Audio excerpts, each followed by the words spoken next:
Happy Friday, everybody.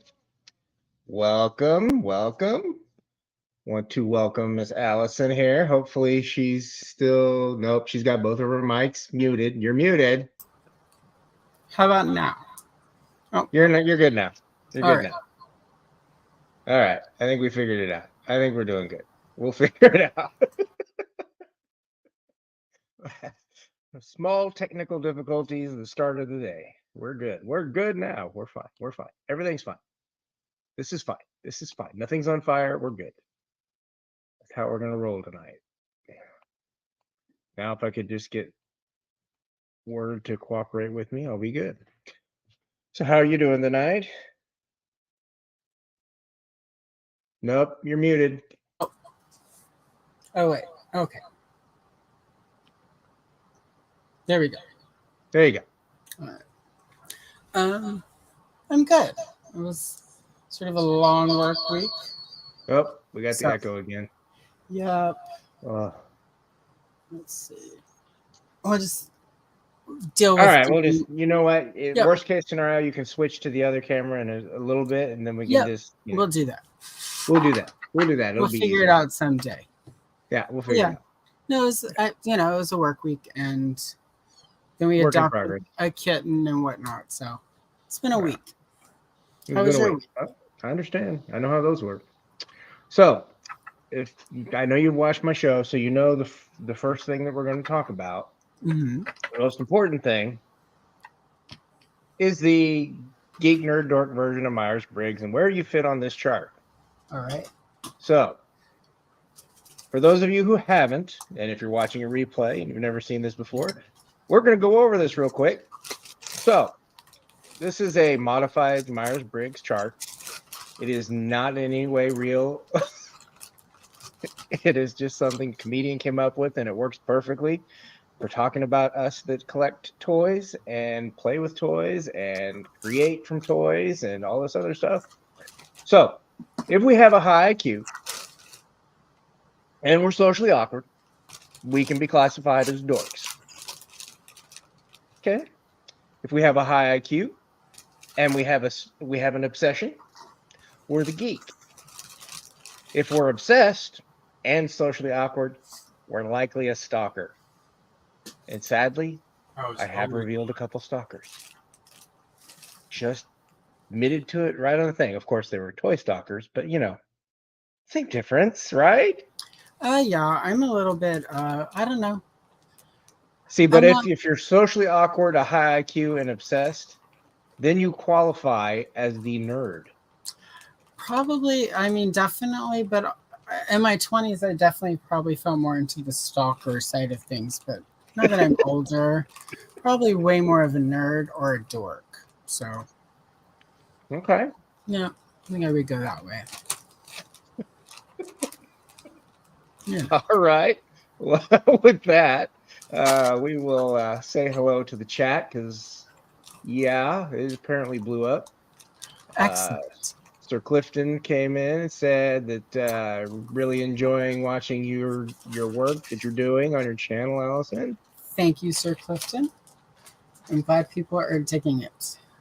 Mr. Brick has come in and said this is hoping to be a good break from the wild week. I'm sure his first week back or so has probably been hectic. Oh, yeah. Thanos Copter saying, hey. Hey, Thanos. And then Chris is wanting me to bring the pain. Okay, I can do that. I don't know. Do it. I haven't done BSDM in a while. Hello, Brennan. And Brendan Barnes, excited for this one. I'm a ginger. I have a high pain threshold. So, okay. Then we got Radical Toys. Adam is with us. Adam. On Ryu. And, of course, Lawrence. Coming in to talk trash because that's what we do to each other because that's how this works. It's true. My buddy's Customs. Bye. Hey, bud. Thanks for being on last week. If you didn't get a chance to see that, go back, watch the replay. Buddy was working on some customs while I was doing some of my dio work. And John from Figuratively Speaking is here. Hey, John, how you doing? Hello. Graf is here. Graf. Grrr. Carol got Carol, here saying, "Hey guys, Matthew Matson is here." Okay. Oh, wait. Oh, hey, go back. Nolan, more chats than I am, but he's here. hello, Nolan. And Kayla.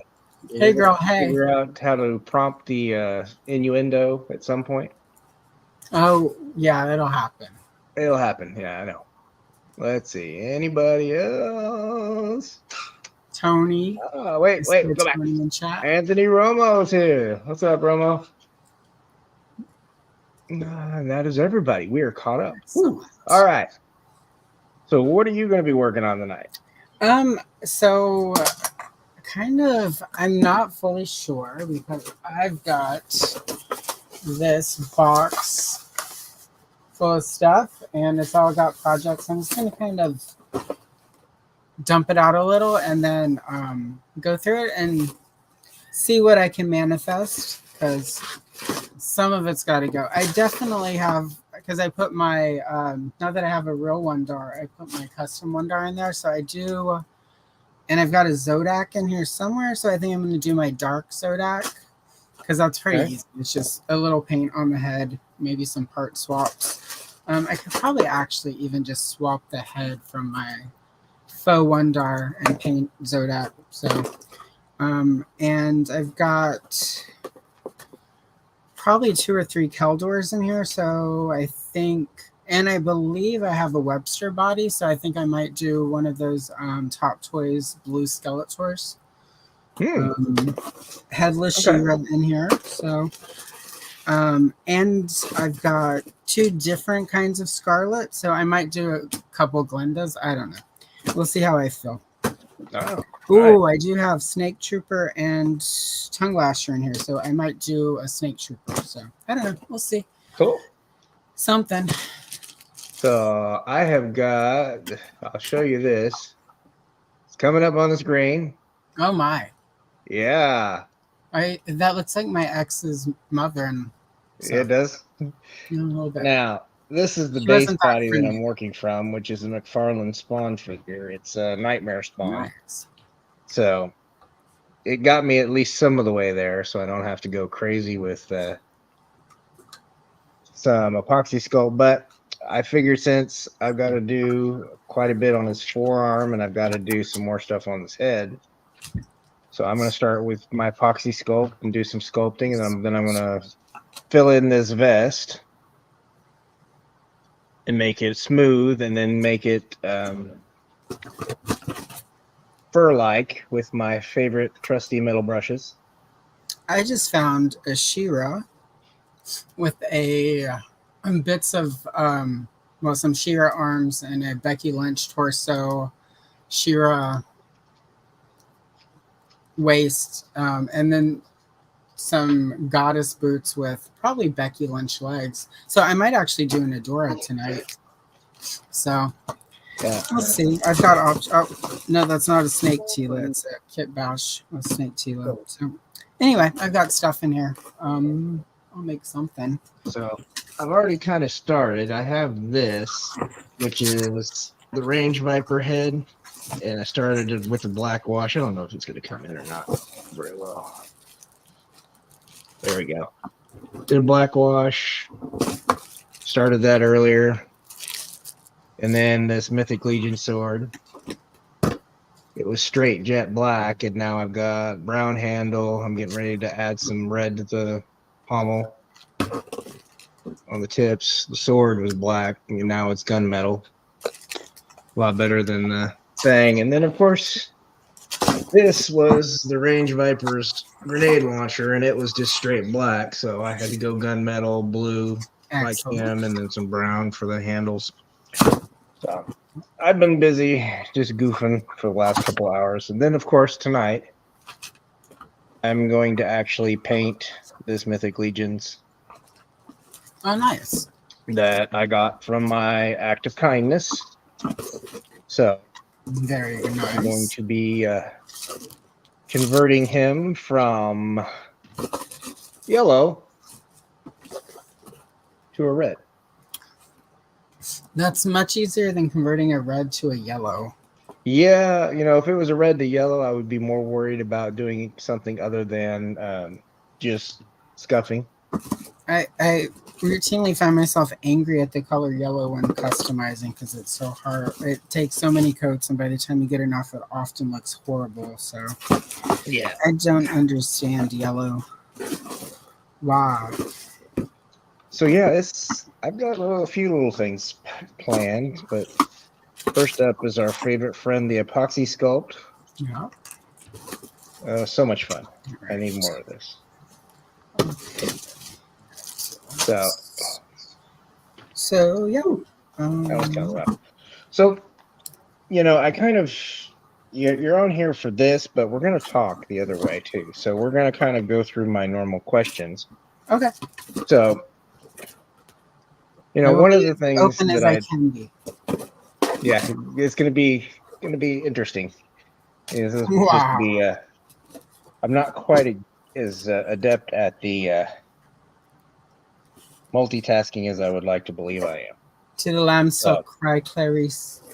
I'm sorry. No, it'll be fine. so I'm sure you'll do well.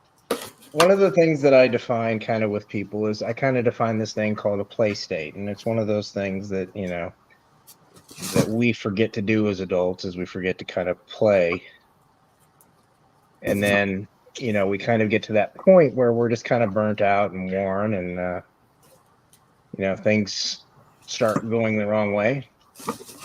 But for the purposes here, I want to define that kind of what play is, and play is a state of mind that one's absorbed in an activity, and that is going to be really providing an enjoyment and a suspension of a sense of time. Okay. Do you need to say hello, Colin? Do you need to say hello? Do you need to say hello? All right, fine. Come here. Come here. First, you're going to say hello, and then you're going to run off. Come here. Well, are you going to come? No. You're just going to act like a psycho. Yep. Are you going to be psycho dog? He's a psycho dog, son. Did your brother rile you up? He did. Come here. Oh my gosh, really? Go be psycho somewhere else. Yeah, thank you. Apparently, he wants to be, Oh, yeah. he wants to be played with, and apparently my son was. So, given that definition of play, Okay. when was the last time that you played? Oh gosh. And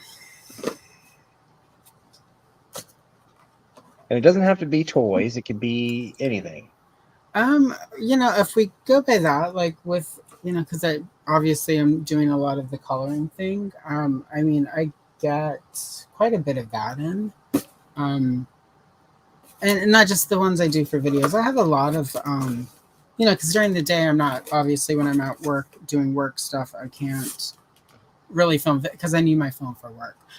So Yeah. I can't really just turn the camera on, color a little bit while I'm doing admin work or because I don't have like a landline or anything. But I have during the day sort of adult coloring, the modern adult coloring books. I have a couple really good horror ones that are, and I have got like there are a lot of adult coloring artists, which I sort of only recently discovered that do really elaborate art to color. So I often have one of those just open on my desk all day.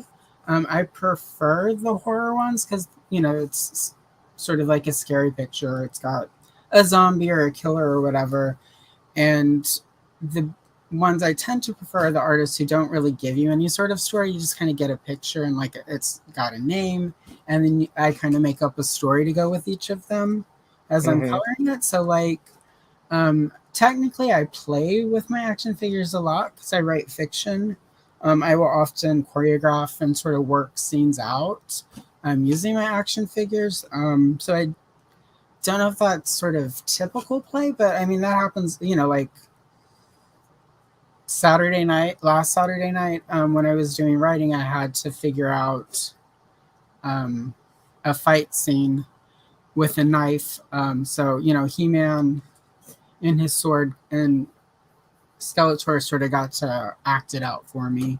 So I could try to get a sense of it. So there's a lot of that. I'm in general, and have been for most of my life, a little too imaginative.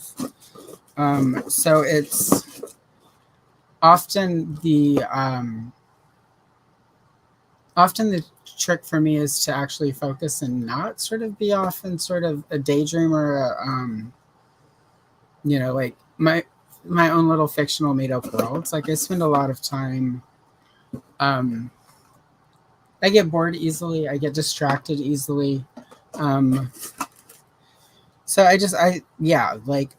my bigger problem is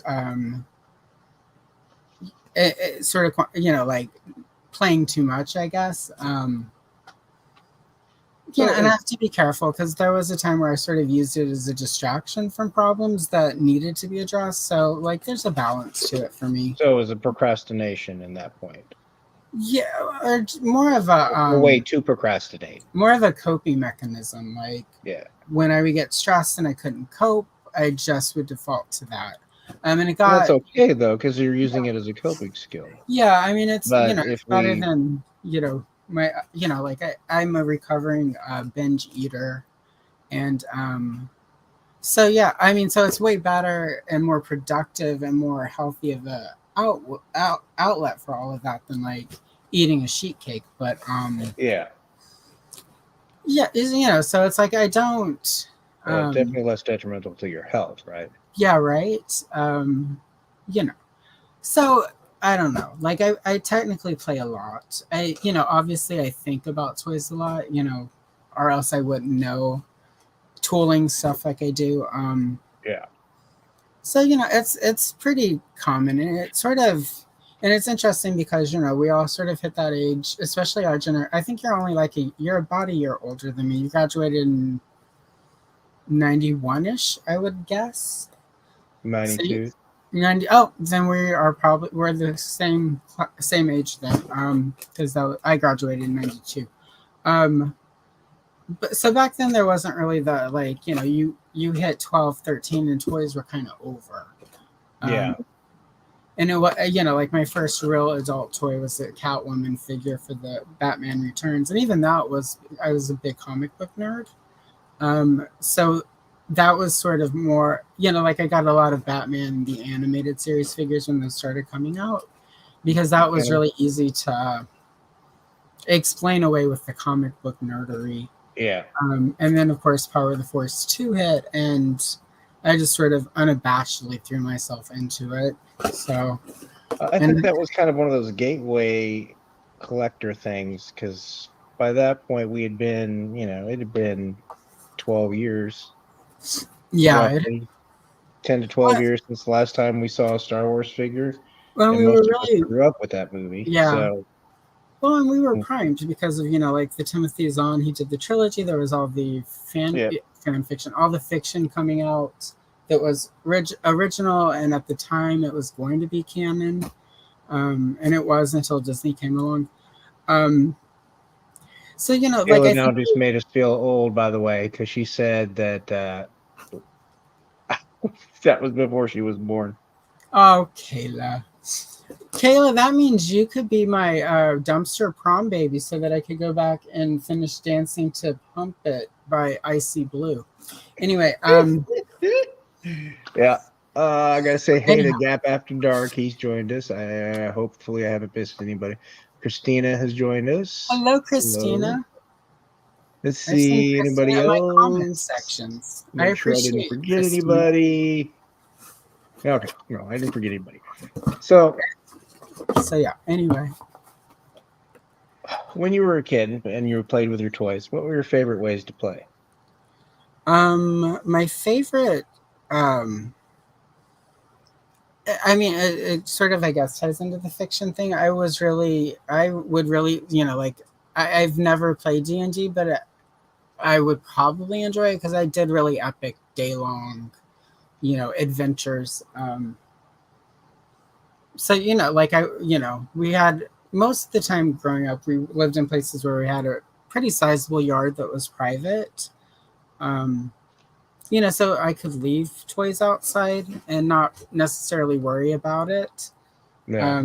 So I would have these sort of, and because of the type of work my dad would do, we often had like, he was a pipe fitter, welder. So we often had like piles of scrap metal. So like it was really easy to sort of cobble together like a Death Star or, like a sand crawler or whatever, just by like throwing some stuff together. And then for a while he would make barbecue pits on the side. So I'd have these cylinders that like open and closed, and yeah. So a lot of epic campaigns, a lot of, like quote unquote fan fiction, which is why I don't really. There are a lot of people who really get judgmental about headcanon and fan fiction, but it's like that's really all we ever did. I don't know anyone, sort of from when we were kids, who played with like Star Wars figures who actually played only the movie. It was always like these side adventures, which is why Boba Fett has the appeal he does, because he was really he didn't have a presence in that movie. He wasn't even in the first movie, but he was really a blank slate for kids to just imprint on and make him whoever. While it's kind of like, it seems laughable when you look back at how little screen time he got, and on the other hand, that's part of why Boba Fett is so popular, because he was really until recently, anyhow. Well, no, it's been about 20 years since Attack of the Clones. No, I apologize. It has been 20 years since the Attack of the Clones. But for, a big gap there wasn't really Boba Fett information. So he was always just sort of how you imagined him. So, like, I also think that's an adult thing, though, because as we get older, we want a set story. But as a kid, that unknown factor was way more appealing. So did you have an issue with your figures? Did they all have to be the same scale? Could they just, could anybody play with anybody, or was there just everything cross-pollinated? Motu came from a land of giants, which is why they were bigger than the Star Wars and G.I. Joe. I did not mix. I didn't really have Barbie. I didn't care for Barbie. I had Darcy, Strawberry Shortcake, the Glamour Gals, and a Brooke Shields doll. Don't judge. Those didn't cross-pollinate. She had great eyebrows. Okay. Anyway, and there's jeans. But anyhow, I wasn't laughing at the Brooke Shields doll. I was laughing at the "don't judge" part. I was like, okay, you know what? Yeah, what I had. But so those didn't cross. Even when like She-Ra came out, that sort of was all separate. I mean, every so often I would sort of Strawberry Shortcake might sort of participate, but that was reserved for this. Like they had the Strawberry Land miniatures. There was that point, like I guess 1981 to like 84, 85-ish, where everybody was doing the little PVC miniatures, so you could get your Smurfs. And it was probably because of the Smurfs, but you could get Strawberry Shortcake, you could get Smurfs, you could get Pac-Man. I had the Shirt Tails, Care Bears. So like I had all of the miniatures, and those were all on the same scale. So like Shirt Tails is one of those things I haven't heard in a long time, but I remember that cartoon. Oh my gosh! Well, yeah, right. So I still have my Kip, little kangaroo. Oh, from Easter. Let me see if this has it. Oh wait, I've got my camera glasses on. I don't have my. I need to read something right in front of my face glasses on. Thank you, old age. yeah, and Kayla, you'd be the best dumpster baby ever. 1983. So this would have been Easter 84, probably. Yeah. So yeah, Easter 84. She does not have. For many, many years, she had. Remember how the chocolate bunnies would have the little gold leaves in them? Mm-hmm. She, for many years, like because she was in my Easter basket. She had that gold leaf from Easter 1983. But this recently got during the pandemic. my dad found a box of stuff that I guess I had brought from Louisiana to Texas when I moved, because most of our flag, all like when I talk about all these cool play sets we had as kids, most of that got wiped out in a hurricane. So I thought she was awesome, and it turned out she was not. So it was kind of cool. Yeah. I don't, but it's not a thing where I want more shirt tails. I might get some PVCs. I have been thinking about getting, like starting a PVC collection of all those vintage ones, getting some Smurfs, and Yeah. I've got a bunch of the strawberry shortcake ones. So I don't know. I might, at some point, that might be the next thing to make me, like to bring back childhood goodness, because The next thing. yeah, well, it's like Origins is like, as much I obviously still am really into Origins, but it's just kind of boring at this point, because like Mattel's not really being forthright with what's going on. You can't ever find them. Duplico, what the heck? So Yeah. I don't. But yeah, so I don't know. And it would be nice to maybe get something where it's like, it doesn't matter whether or not the toy company decides to, keep making them or change them or make them elusive. It's like my outlet is eBay and stores that carry old toys. So Yeah. that's predictable but overpriced at times. So You know what? It's weird because sometimes we find those things, and it seems like the ones that shouldn't be valuable sometimes right, tend to be weirdly valuable. But I've no, because I never. would. Or it's just there. A lot of them, I've with the PVCs, I've noticed a lot of them are hard to find in good condition. Yeah. Well, I've, they I've weren't painted particularly well to keep up yeah, anyway. So this is true. I mean, that's the thing with a lot of um, our old stuff from when we were kids. Like none of these toy companies expected we were going to want to still hold on to these for 30, 40 yeah, years. I mean, I will say Kenner definitely sort of, I think, had the philosophy that the toys should last forever, which is why the Kenner figures from Star Wars are in so pretty good shape. And like, I mean, they're yeah, in played with condition, but overall, if you find most vintage Star Wars figures mint and package, they're still like, they look minty fresh. They don't sort of have some of the issues other vintage toys like Migos are just. I've got the Migo Ilya from Star Trek, that the 12-inch hmm, doll. Oh my god, like she has a gray head, and like I had wanted her so bad as a kid. And she was, those 12-inch at the time that came out, we were not quite prosperous. My father was working his way through college, um, night shifts at 7-Eleven. Star Wars was the primary focus. So Star Trek, no, not going to happen. And the 12-inch figures were always like $10 to $15, which is quite a bit of yeah, money back then. So oh I yeah, never was able to. And then at one point when they marked, because she was obviously the one that didn't really sell. So and then when she did get marked down, it was like she was kind of she's basically in the condition the one I bought on eBay during the pandemic was. Like her head was turning gray, she was missing parts. Mine's at least mint and complete. The box is in good shape. She's just gray in the face.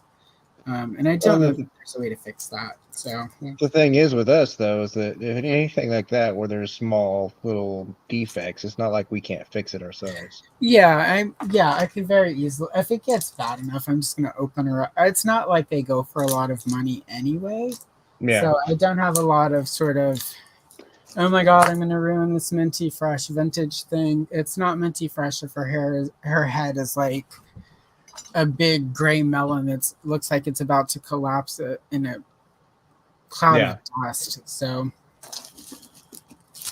yeah, I might give her a face job, get her all cleaned up. they, yeah, Kayla, you should be able to do something with face job. yeah. I There you believe go. in you, Kayla. Oz has joined us. Hello, Oz. So I don't, and it's like PowerCon. I was really excited by the Gravestone Guardians toy line. Like, you know, it's a little bit like Sheer, a little bit like Golden Girl, but it's also kind of really new. Yeah. And it's funny because, you know, like I have all my little running gags that to entertain myself, like the, you know, like how I make fun of Brick and Adam for invoking. You say AWOC 3 times and they'll show up in chat. Yeah. Well, Brick's But already it's here, so yeah, right. we might get We just need Adam for that Adam one. now. Yes, Kayla says she likes a good face job, aka facial. Yeah, You knew it she was gonna doesn't. take It's it. really good for your skin. Apparently. Like it's total So, moisturizer. But do you remember those feelings you had as a kid when you were playing? Do you remember what those feelings were when you were playing? I kind of do. I mean, I get those. That's kind of why I'm way into Origins, is because when I got the, you know, because I was just gonna get Tila and Evelyn, but then they were all $15, and I was just like, okay, well, I'll just order all of Wave One, and it was through Amazon, so of course everything did not ship in one case like I thought they would because I didn't pay attention. Came from like 4 different sellers. But like it was also that point where Amazon would show up 3 hours later at your house if you live close enough to the distribution center, which we do. So like Beastman, Evelyn, Tila, and Man at Arms showed up within 10 hours of me ordering at like 3 a.m. and like I'm just gonna go for it. And it wasn't Tila, it wasn't Evelyn, it was when I opened Man at Arms and Beastman, and the smell of the plastic hit me because I didn't ever have those as my brother had those. Those were his figures. Yeah. He was into Motu before I was. I didn't like Tila and Zodak were like the last 2 of Wave 1 to hit. And that I got those for my birthday the year that they hit. And that's when so I never had Beastman or Man at Arms as a kid. And I actually never got them in classics because I didn't get into classics until they released Adora and She-Ra was coming. I'm like, okay, well, I'll start buying some of these if we'll actually get Princess of Power. So I cherry picked that line.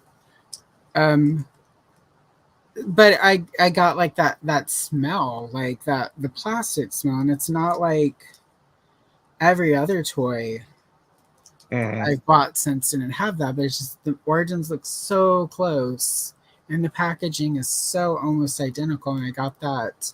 And I think it was really powerful during the pandemic because everything was just so uncertain, and we were all really, you know, like we were sequestered in Oregon a little bit longer than some states, which I'm not complaining. I am at times very antisocial, surprisingly, right?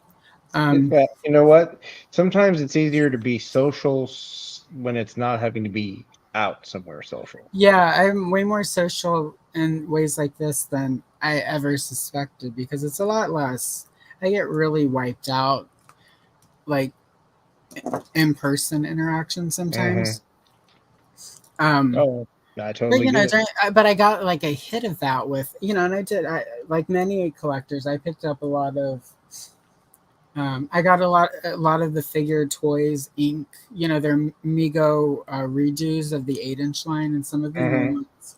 Like an Eartha Kitt Catwoman in that scale was just epic. I'm like, we should have had her when we were kids.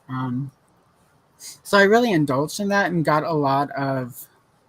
Again, I wasn't a big Barbie fan as a kid, but there were certain parts of Barbie that I liked. And one of them was the dream house that was like the big A-frame. I found they did reproduction of the color form set of that, and I bought that. And the smell of the color forms, like, just brought back like there was a point like when I was, I don't know, 4 or 5, where I was really sick and in the hospital. And I was in one of those ventilation one of those tents. Yeah. And I was there for most of the summer. And the hospital was across the street from a mall. And my dad would come and spend days with me, and my mom would come at night, and then so he could go to work. And they brought me color forms. And I remember being in that tent miserable because like those aren't fun. Yeah. And I think some of my weird claustrophobia issues are from being in that because I apparently ripped through the tent 7 times and they make you pay for that. So, Oh, um, well. It but would yes, probably explain it. I mean, confinement is generally, nothing good. And my wife yeah, has surgery on her foot, and twice, mind you. Once she broke the bone on the outside of her foot, and then the second time it was reconstruction. And she spent 12 weeks not being able to use a foot, and that oh my god, made her go crazy. yeah, no, that would do it. But yeah, so like they were like because you could put sort of the color forms in there, and it was not messy. I wasn't gonna lose a Yeah. part, or I mean, I might get, but it would be fine to have those. So it's like I opened that Barbie thing though, and I got that smell of the plastic, and it was a good plastic smell as opposed to the smell of that god awful plastic tent. Yeah. And so I don't know. It's like these little moments for me that It seems um, like there's a lot of sense memory. I So a yeah lot of no your yeah feelings are related to the sensory input. It's interesting. yeah a A lot lot of of people don't realize that there's things called situational specific memory. And sometimes it's a smell or a song or something that triggers a specific version in your head of a memory.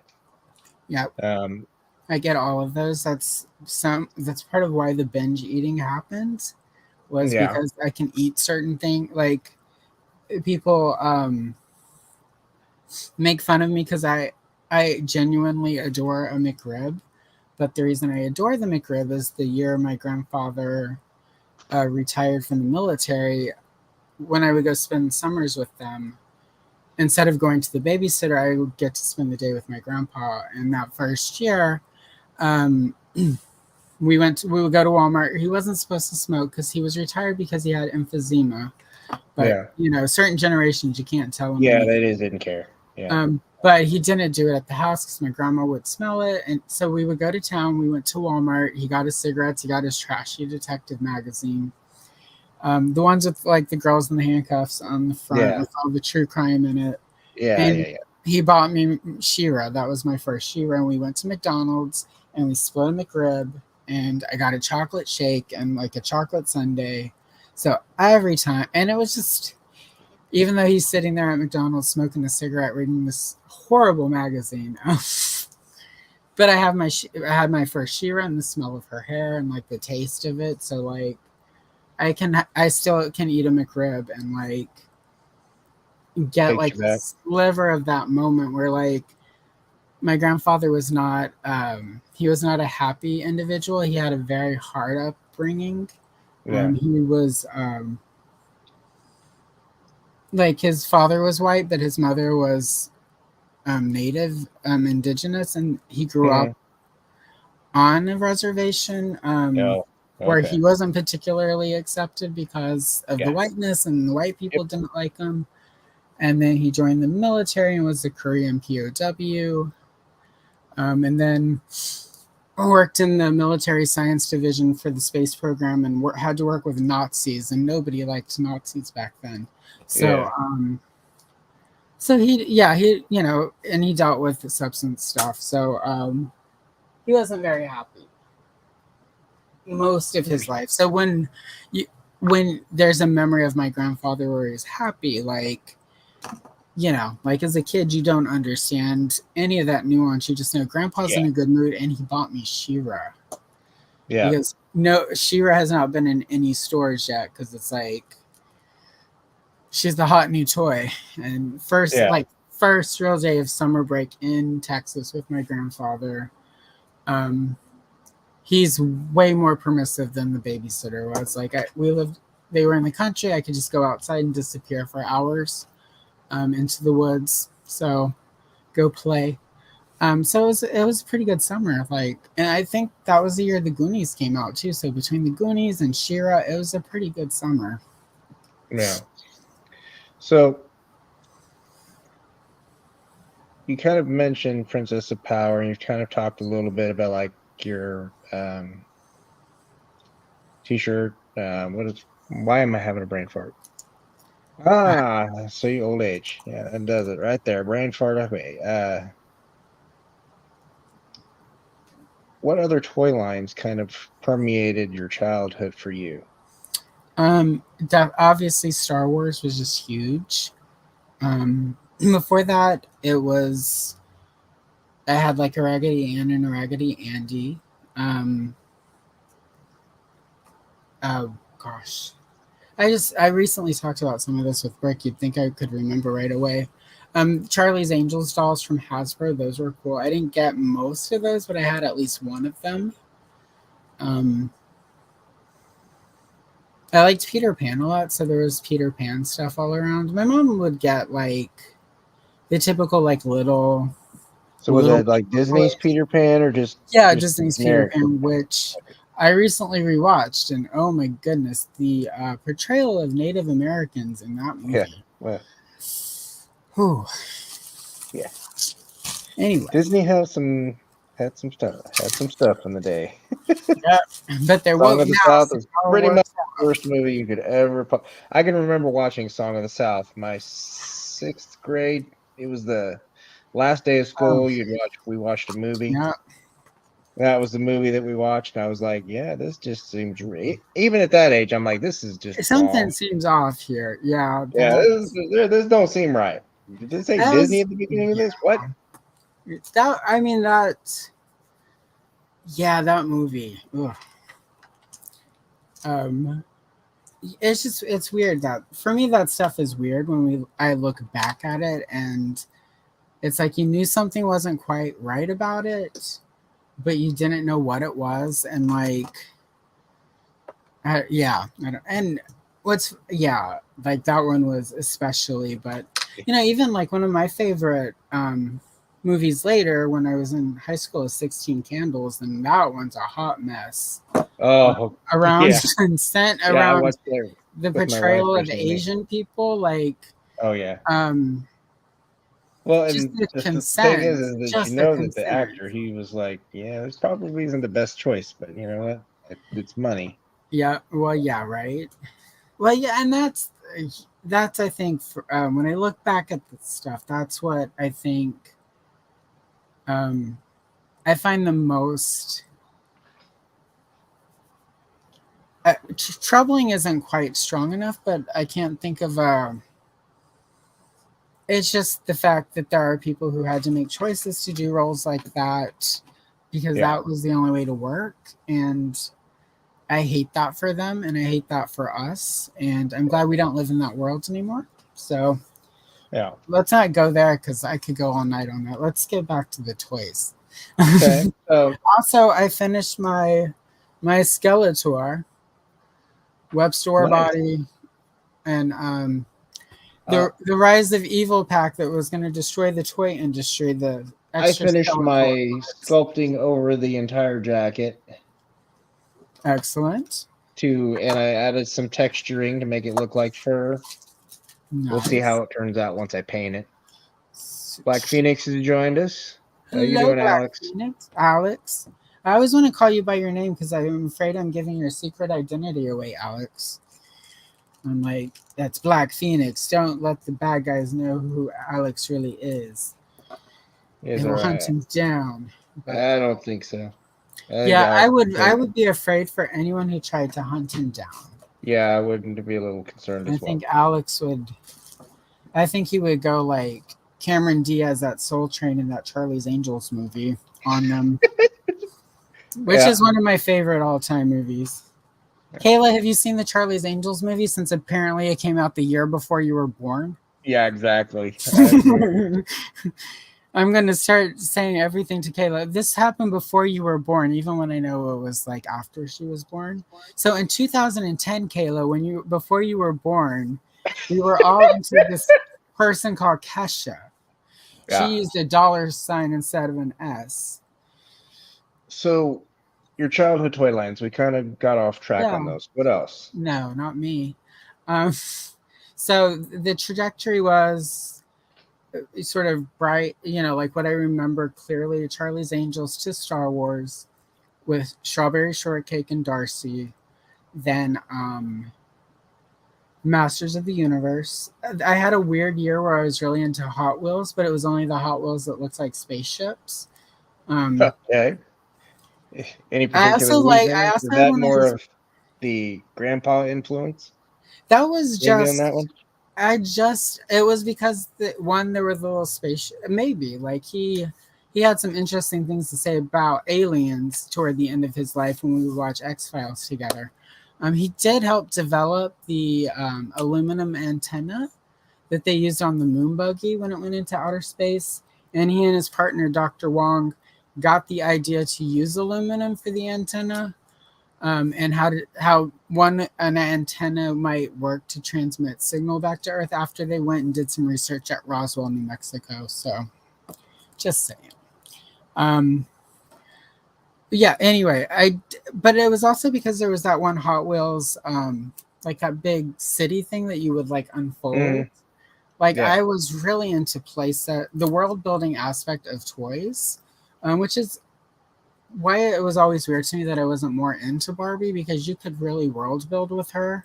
Yeah. Um, it was just her world often seemed to revolve around boys and clothes, and that's just Strawberry Shortcake was so much cooler. It's like you baked, you ate, and then a creepy old pedo named the Pie Man was always trying to get you. He always wanted to steal your cookies and your muffins, and like you had to like outsmart him, and like I just could relate to that as a child. So it's all about the old dude trying to get your muffin, and The old dude trying to get your muffin. Okay. yeah. So Kayla's anyway, gonna run with that one. I know it's yep, coming. Kayla. Oh no, I did I kill you, Kayla? I sorry. Um, so, yeah, I mean, it's funny.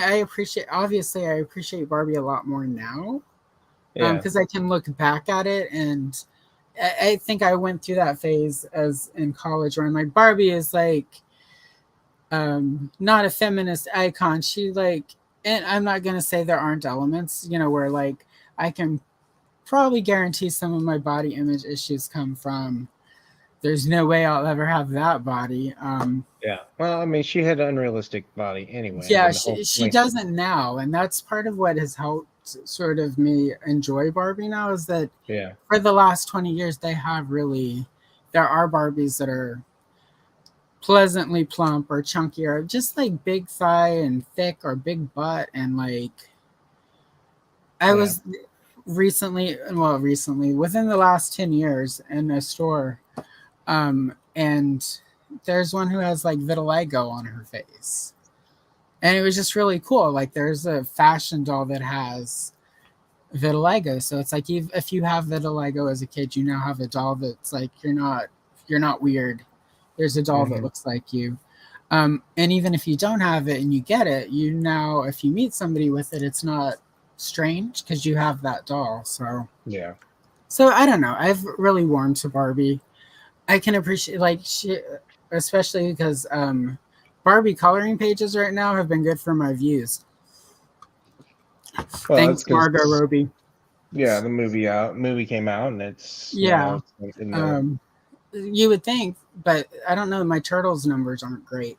Anyway, um, but so anyway, yeah, it was Star Wars Strawberry Shortcake. The brief time with Hot Wheels because I wanted that city. So, Um, are there any of those toys that you've actually tried to go back and get I since you came have, back to I collecting? still have my event. Well, most of my Star Wars I haven't had. I still have my 1979 Easter basket Princess Leia large size doll up there. I mean, I've bought more of those because I need many Leias. Um, I like a lot of the stuff that was lost was like the GI Joes. That's where our flag went, somewhere in an ocean probably. Um, the stuff that really meant the most to me is that I mostly retained. I lost like all the sectars are gone, all of the Thundercats, all of the play sets except like Crystal Castle. Even our Grayskull, like our vintage Mo 2 are gone. Hmm. Um, I have my vintage Tila, my vintage Evelyn, and the vintage Sorceress somewhere. They're in storage. So I've kind of gone back and picked up a few things, but it's more I want to rebuild my GoBots, but just the girls. I just want the girl GoBots again. That's sort of the thing. I'm trying to limit myself to like when I started collecting again in the 90s outside of Star Wars, I'm like, one, you can't buy all the toys. You can have anything you want. You just can't have everything you want. Yeah. So I got the idea that there weren't a lot of female action figures, thanks Todd McFarland. And thanks for Party Angela. That one helped. Todd. Anyway, so when I started collecting again in the 90s, I did sort of say outside of Star Wars, my focus would be DC superheroes and then female figures. So I'm going back and I've picked up a few GoBots. I'm looking at my vintage Scarlet. Well, it's not mine. I've acquired a vintage Scarlet, a vintage Lady J, Jinx, and the second Zorana head from the vintage line. I still need a vintage Baroness and a vintage Cover Girl. And I think that's it. I don't have a big desire to go and get a bunch of vintage GI Joes. I just sort of want, and that's why I got into the line as a kid. They had really cool, strong female characters. Like the GoBots, I preferred to Transformers for two reasons. One, there were girl GoBots you could buy, and two, they were way cheaper. You could get 3 GoBots with your $10 allowance. Oh yeah, Transformers has always been an expensive hobby. Yeah, so for me it was it was like 3 GoBots or 1 Transformer. It's not that cool that you can make that sticker change colors. Yeah, and then you could have a shirt that did that. Try again, Hasbro. So yeah, that's kind of what I am. I want to get. None of my glamour gals survived. I would, in an ideal world, collect that entire line and have all of those. I have rebuilt. I've got a lot of the Wave 1 and Wave 2 strawberry shortcakes, mint in box, and in the first boxes they came in.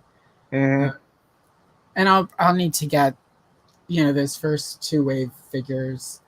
And are you getting the new ones? Some yes, and like not the reproduction strawberry shortcakes that look like the old one. Yes, I don't like the new look of strawberry shortcake. I was gonna say because Boss Fight's got some reproduction ones that are coming. Yeah, I've seen those. Andrew's Gady's Toys got some of those, and he did some pictures, and I actually like part of with those is one, the price, but also like what it was a render, and it's like the render looked weird, and I wanted to see somebody that had them, and I saw them and I kind of like them, but I'm not sure, like, because I know how this is going to sound, but for the price of them, I could get mint condition vintage original. Out of box, and sometimes in box if you get the right seller. So I don't know. Like, and it's a thing where it's like they don't look like the vintage stuff, so it's not quite gonna match my shelf. And my sort of emotional connection to Strawberry Shortcake is that vintage doll line. It's that look. It's the miniatures. Like I had all those record albums and all of this sort of merchandise that came with it. Because in the 80s, we had all the merchandise. Like if you could put something on a sheet, it was going to be on your bed. So I had all of that stuff. I don't know. It's weird. Like if Mo 2 had not done Origins, if it was like I'm just cherry picking my favorite characters from Master and the super cool characters, which Masterverse keeps kind of slipping in. Like each wave, I end up getting more figures than I thought I would or intended to get because there's a lot more cool ones. they made me like Orko like enough that I'm gonna end up with 2 Orkos on purpose without begrudgingly feeling like, oh my god, why am I doing this? Thanks, Mattel. But so yeah, I don't know. I'm torn about the strawberry shortcake thing. I think Lawrence had asked me about that, and I thought about it, and I saw Andrew's post with them.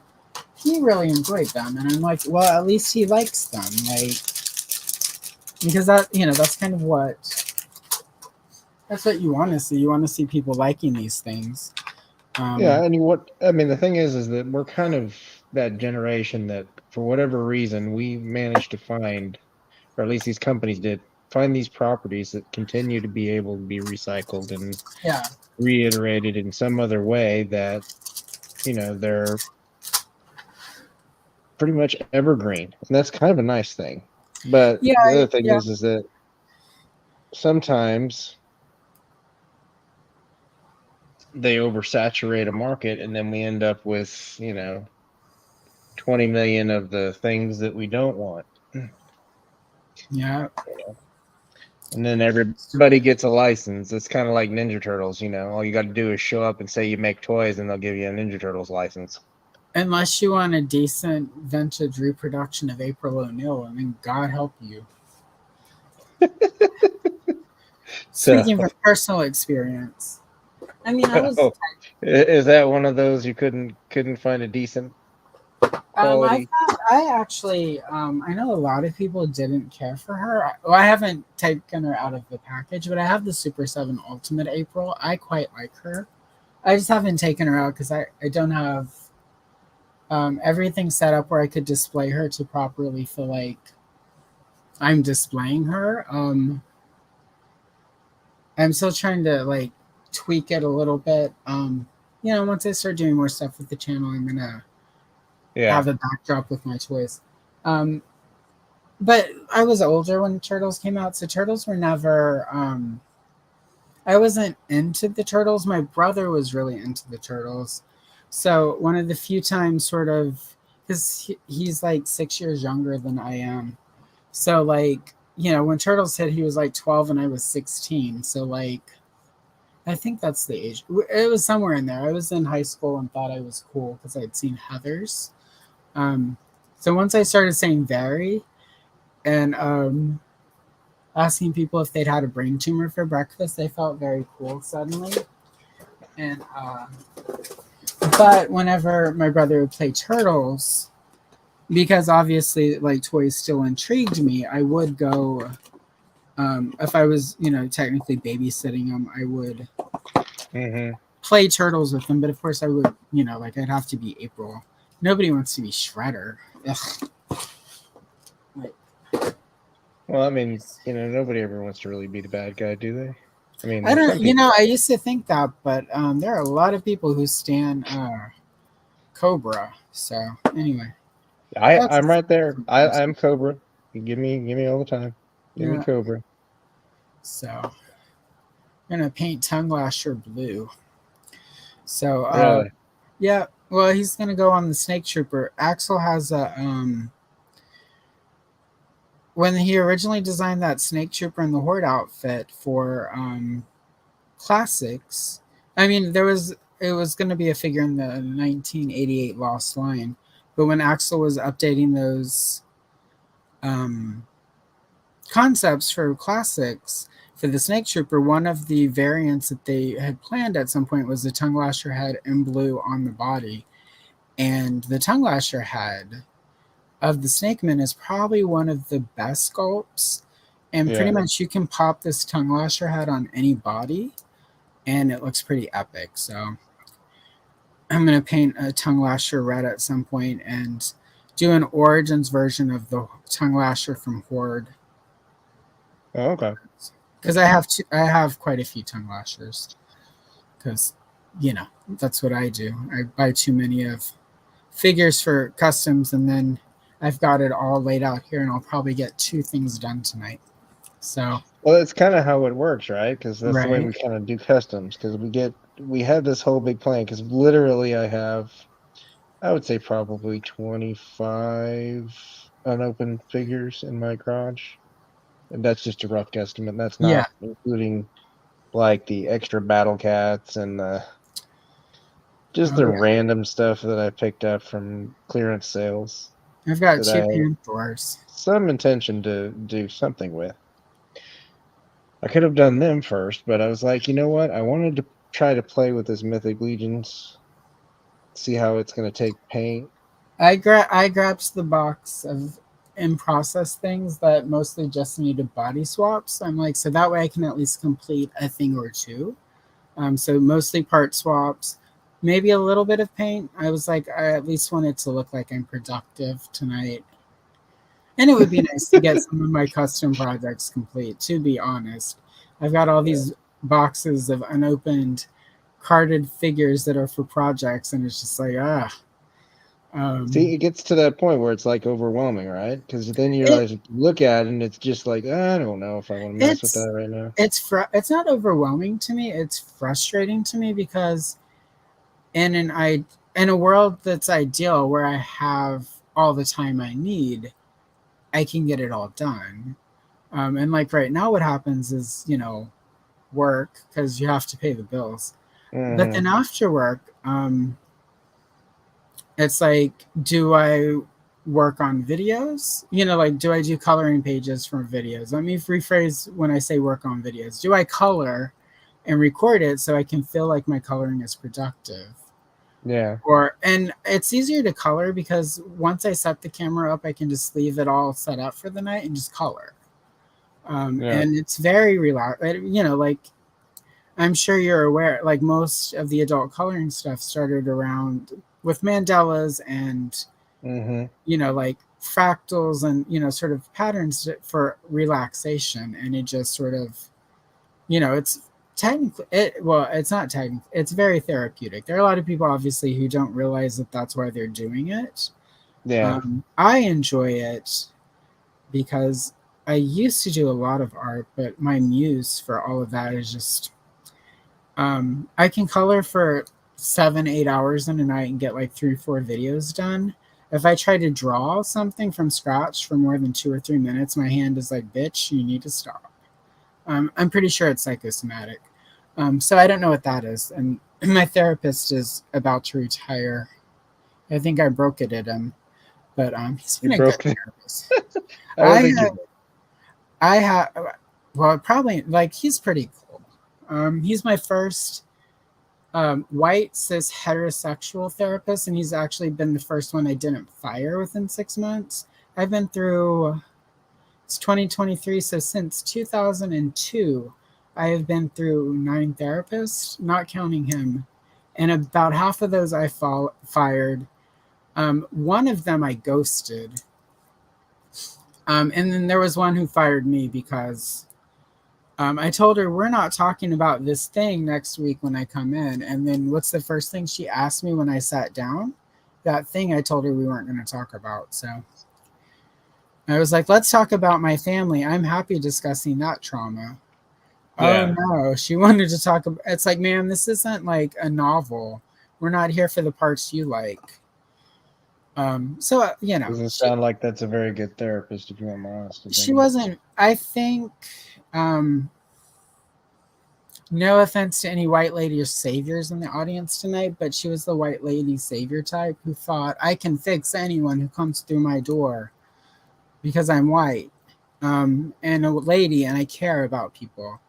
And it was just, you know, I need a Well, therapist. Like my rule is censor because she was a little, what's the word, rich. She was a rich person, and I was just like, I need somebody who like maybe is rich now, but like was not.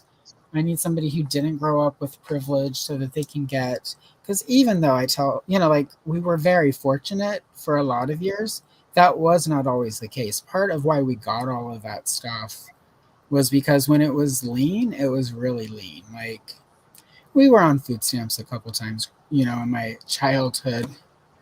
Because sometimes that's what happens when you work in a seasonal industry like the oil field. yeah. So, like I need somebody who gets that shit like that happens, and there were things I would try to talk about that I needed to talk, like my basic philosophy is if I'm paying you for therapy, we need to talk about what is bothering me, not what you think is bothering me. Yeah. Because you're not, even if what you think is bothering me is the actual underlying issue, you can't get to the underlying issue if you don't clear all the shit off the top. And I, as the patient, shouldn't be smarter about therapy than the person I'm paying a lot of money to. Well, I mean, the thing is eventually you can be smarter because you've been through it enough times. Once you start, you say you've had 9 therapists, so that means over time you get different techniques from different therapists, but at the end of the day, it's still all the same. Yeah, right? Yeah, it's all basic. That's spoken like someone who's in the field and done the therapy. Right? So, Yeah, that's the thing. That was like when you, and there are some patients of mine that were definitely more well versed than I was, and I was just like, okay, I'm just gonna let you talk. I'm just gonna be over here. You let me right? know when you're Sometimes ready. that's just how it is. All right. So, blue tongue lasher's head needs to dry. The rattler head doesn't actually look bad on the. It's all right on the tongue lasher body. It's not too bad. Yeah, he doesn't look great on that Cobra Khan body, Mattel. Thanks for that 3-pack that I have to get because I need that blue body with the Cobra Khan head. Anyway, so yeah. Anyway, toy lines. We were to Motu. Then after Motu, I dabbled in all of those lines that came out during that time. So I had anything that had a female action. I had like a couple Power Lords because it had Shayra. Not Shira. But those were weird because they were double-sided and the backside was like a monster thing that looked like it looked like Freddy Krueger almost, but with big weird toes. And do not recommend. Although I would like to get one just because it's weird. It would look cool on my shelf. I did have that shirt tails, but it was mostly all the PVC stuff. I really liked. I had a lot of the little Smurfs, and I liked that I could get the little strawberry shortcakes and have adventures with them and the Smurfs, and then Pac-Man and the Smurfs. Yeah, so I went through that a big, and the PVC figures were like $2. So even during the leaner years that happened, I could still get at least one of those a week. So, so there's that. A lot of my toy lines were based on, again, Transformers were too expensive. And I knew that they were expensive, and I wasn't gonna risk it.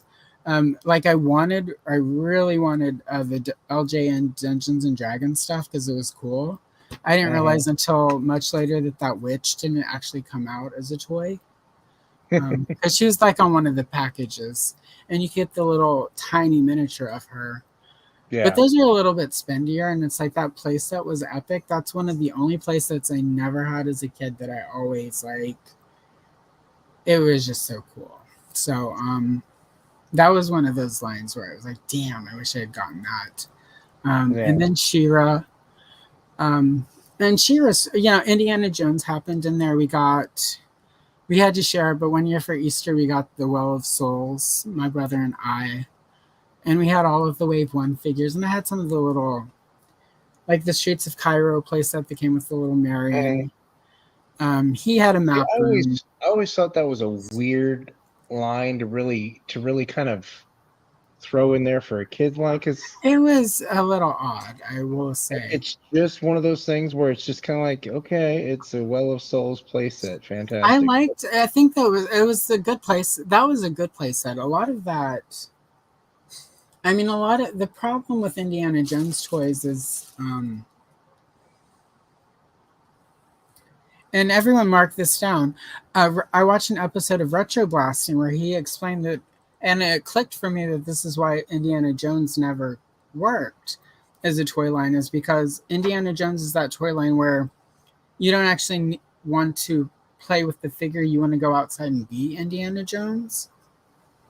So, and it's much more limited. and all the villains were little Nazis, like Yeah. in suits. I mean, like, yeah. So it was. It's one of those ones that's weird. So for the most part, yeah. Oh, what the hell happened there? All right. So, Apparently I that can't figure is that my one. snake trooper. All right. Maybe I should do a Glenda. Everyone loves Glenda, right? You know what? You would think so, but you know what? Joe fans are weird. I'm sorry, but No, my fan base 100%. is weird.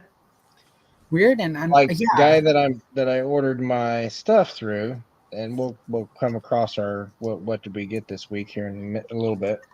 But the guy that I ordered my stuff through, apparently I got a bunch of Joe guys just being dicks to him because he's a single guy. Basically, it's him and his, I guess, girlfriend or wife. I'm not sure which way she is, and he's doing all of these deliveries and shipments for people.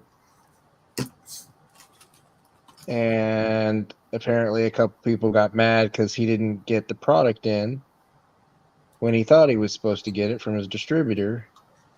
So they decided to go ahead and do a chargeback on oh my PayPal god.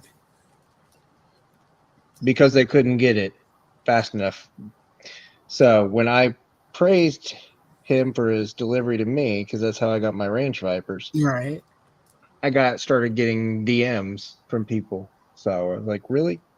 Right. Yeah, it is Well, odd let to people me. know that this guy's there. Okay, well, that's not how this works. I want to praise somebody when they do something good. Yeah, I don't. Yeah, I often But I'm sure it was tongue in cheek that they sent the DM about it, but I'm not sure that it was tongue in cheek because or it's apparently he was a secret I yeah of there the the toy tubers that do all the early reviews. yeah. Apparently he was their secret weapon. Oh no. I was like, And you really? ruined it, Aaron. I ruined it for You everybody. ruined it. You They're ruined just gonna it. take me out in the yard and beat me. Oh my god. How could you? How do you even live with yourself, Aaron? I don't know. I don't Jeez. know how to live with myself. I should just I go should cry just river. end my side and just leave. Yeah. And like go get on the internet and tell people how awful you are. Yeah, you do that. Start a Reddit thread. There you go. Start Reddit. that's Yeah. that's how you know somebody is messed up. There's a Reddit thread about them. You know what? There's a highly intellectual discourse on there, but we won't get into that. Reddit actually has intelligent discourse. I had Shockingly. to. There are a few people who that I get, because I don't all the coloring books I use. I don't actually buy all vintage coloring books because they get expensive to get them uncolored. Hmm. And while I do know I can go in with my software, I have figured out how to like clean a page up. It's a fucking pain in the ass. It takes like 2 or 3 hours sometimes to get it like so that it'll print nicely. It's Hmm. just worth it to me to buy it. But there are a lot of people who do the archiving of these, and you can buy the PDFs, and then Yeah. they've done all the work. And I like most of them sell them pretty inexpensively. I would be happy to spend more because like a nice crisp picture, like it just like part of the adult coloring thing is just me trying to with the old coloring books is me trying to make up for past coloring sins. But one of the guys that has the best quality stuff and consistently gets stuff scanned and also sells after he scans them, he sells the originals on eBay pretty affordably. Hmm. I've picked up a vintage book or two because he scans them and cleans them up, but it takes a while for him to get them uploaded and ready for sale. And there are a few like I bought a GoBots coloring book from him because I was just like, like I didn't necessarily want to wait for that, but he will take requests. Yeah. And I desperately want him to do all of the She-Ra books because I don't want to spend 50 to 60 bucks on old She-Ra coloring books that I then have to spend hour upon hour. And um, but he does all those requests through Reddit, so I finally, so that I could go make requests, had to get a Reddit account. And I felt I still feel very conflicted when I have to go on there because like it just doesn't take me to his page. It's not like Yeah. it wants me to like go to all these places, and I just see some of the stuff happening and I'm just like, why? It, you know, and I get Reddit's like, you haven't logged on in a while, like here's what's happening, and it's like it'll show me snippets of Motu conversations, but it's people whining about stuff, and I'm like, I could go on a Discord with people I know and listen to those people whine. Why do I want to hear strangers whine that I I have don't know. no affection or sympathy for, and who are Yeah. basically terrible people because terrible people whine on Reddit? And if anyone in the comment section right now is like, I whine on Reddit all the time, I might have been talking about you. I apologize, but if you're terrible, you need to know you're terrible so you can correct it or notch it up and be like mega terrible. Like if you're gonna be a villain, be a good villain. Don't be a Yeah. Reddit whiner. There's no Facebook, half-ass in villainy. yeah, there really isn't. And if you are, you're just like a lawyer. But Yeah. apologies to the lawyers. Don't sue me. Lawyer or politician, whichever one you want to take. Right. Lawyer, politician, or Moby. Ugh, it's all Yeah. bad. Um, but I don't know. I just, you know, it's I don't understand a lot of that. You know, like I get needing to vent to people you know. I don't get people who want to go vent to strangers. I I can certainly, understand the point that they don't care about the judgment on it, but they do. Some of that is some of those are just fake. I mean, there's people out there just looking for attention, so they'll come up with any compliment story. yeah. I mean, I will admit that when people And yes, share, I did just use the word cockamamie in a sentence. it's fine. I used Oopsie Daisy seriously the other day without a sense of irony. It just happened. Um, you know, we all figure out we're old in different ways. But I don't know. Like I get being unhappy about stuff, but I don't get, you know, and I enjoy Am I the Asshole from Reddit, but I enjoy it when other people read it and then share it elsewhere.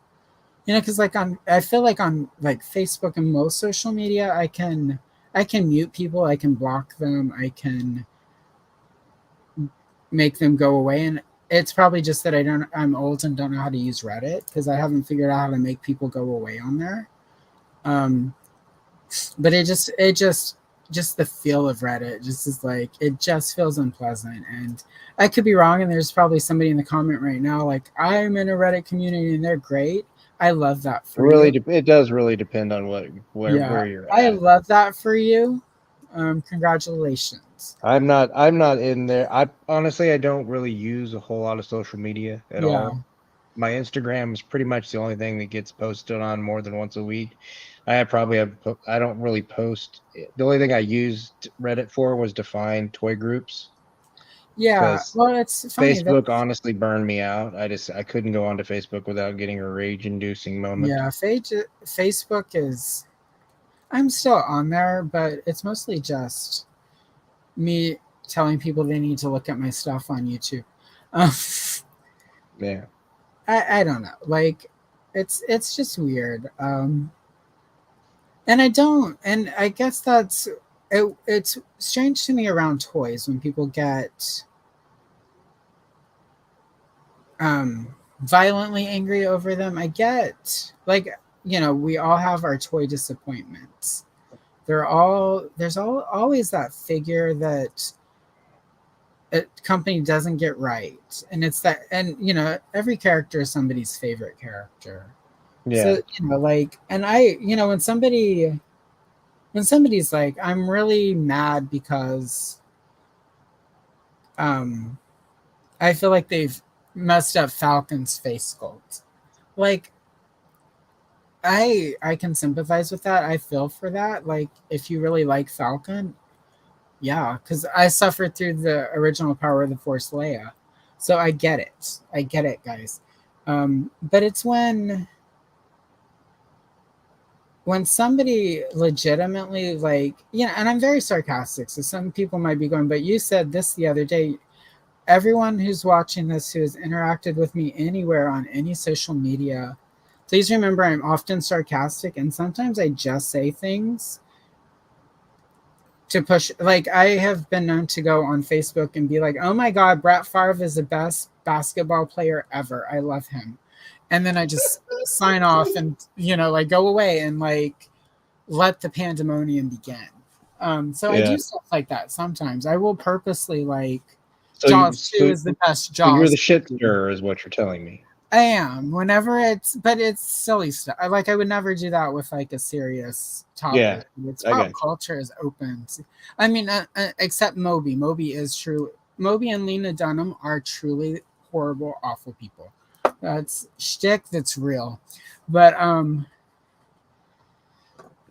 oh no Zodak, don't flip. You have to draw first. Black-headed Zodak is almost done. Dark Zodak. Yes. Yeah, I mean, but I don't know. Like when people are sad over, I don't get when people get upset about like saying this is a perfect Motu Origins. I don't get when people are upset because like, oh my God, they're making all the rulers of the sun. We're not gonna get Rio Blast. It's like we're not gonna not get Rio Blast because of rulers of the sun. We wouldn't have got Rio Blast anyway. We're Well, getting that's just rulers of all extra tooling that they have to do for them. That's right. the only Rulers reason of the I'm sun. saying You it. have other than head sculpts and armor, and even the head sculpts reuse them. Like that was a very inexpensive set of figures for them to incorporate. Mhm. And that's how you get to a character like Rio Blast. And it's like when I get frustrated about toys, it's whenever adult collectors lapse into that childish phase, and I do it too. And I've gotten to a point where I'm pretty good about catching it and stepping back and going, "Girl, you need to calm the fuck down." Yeah. It's just a toy. And the thing is this should be fun. When it stops Yeah, being fun, it's time to stop doing it. and that's kind of like I said, I've been feeling a little weird around Origins because I can't find the stuff. I'm feeling really unhappy about them, so I haven't been on any Origins groups or anything like that. Like there are channels that I follow and like the Frenzied and Toy Habits and Mhm. Geeked Out Life where we talk about those things.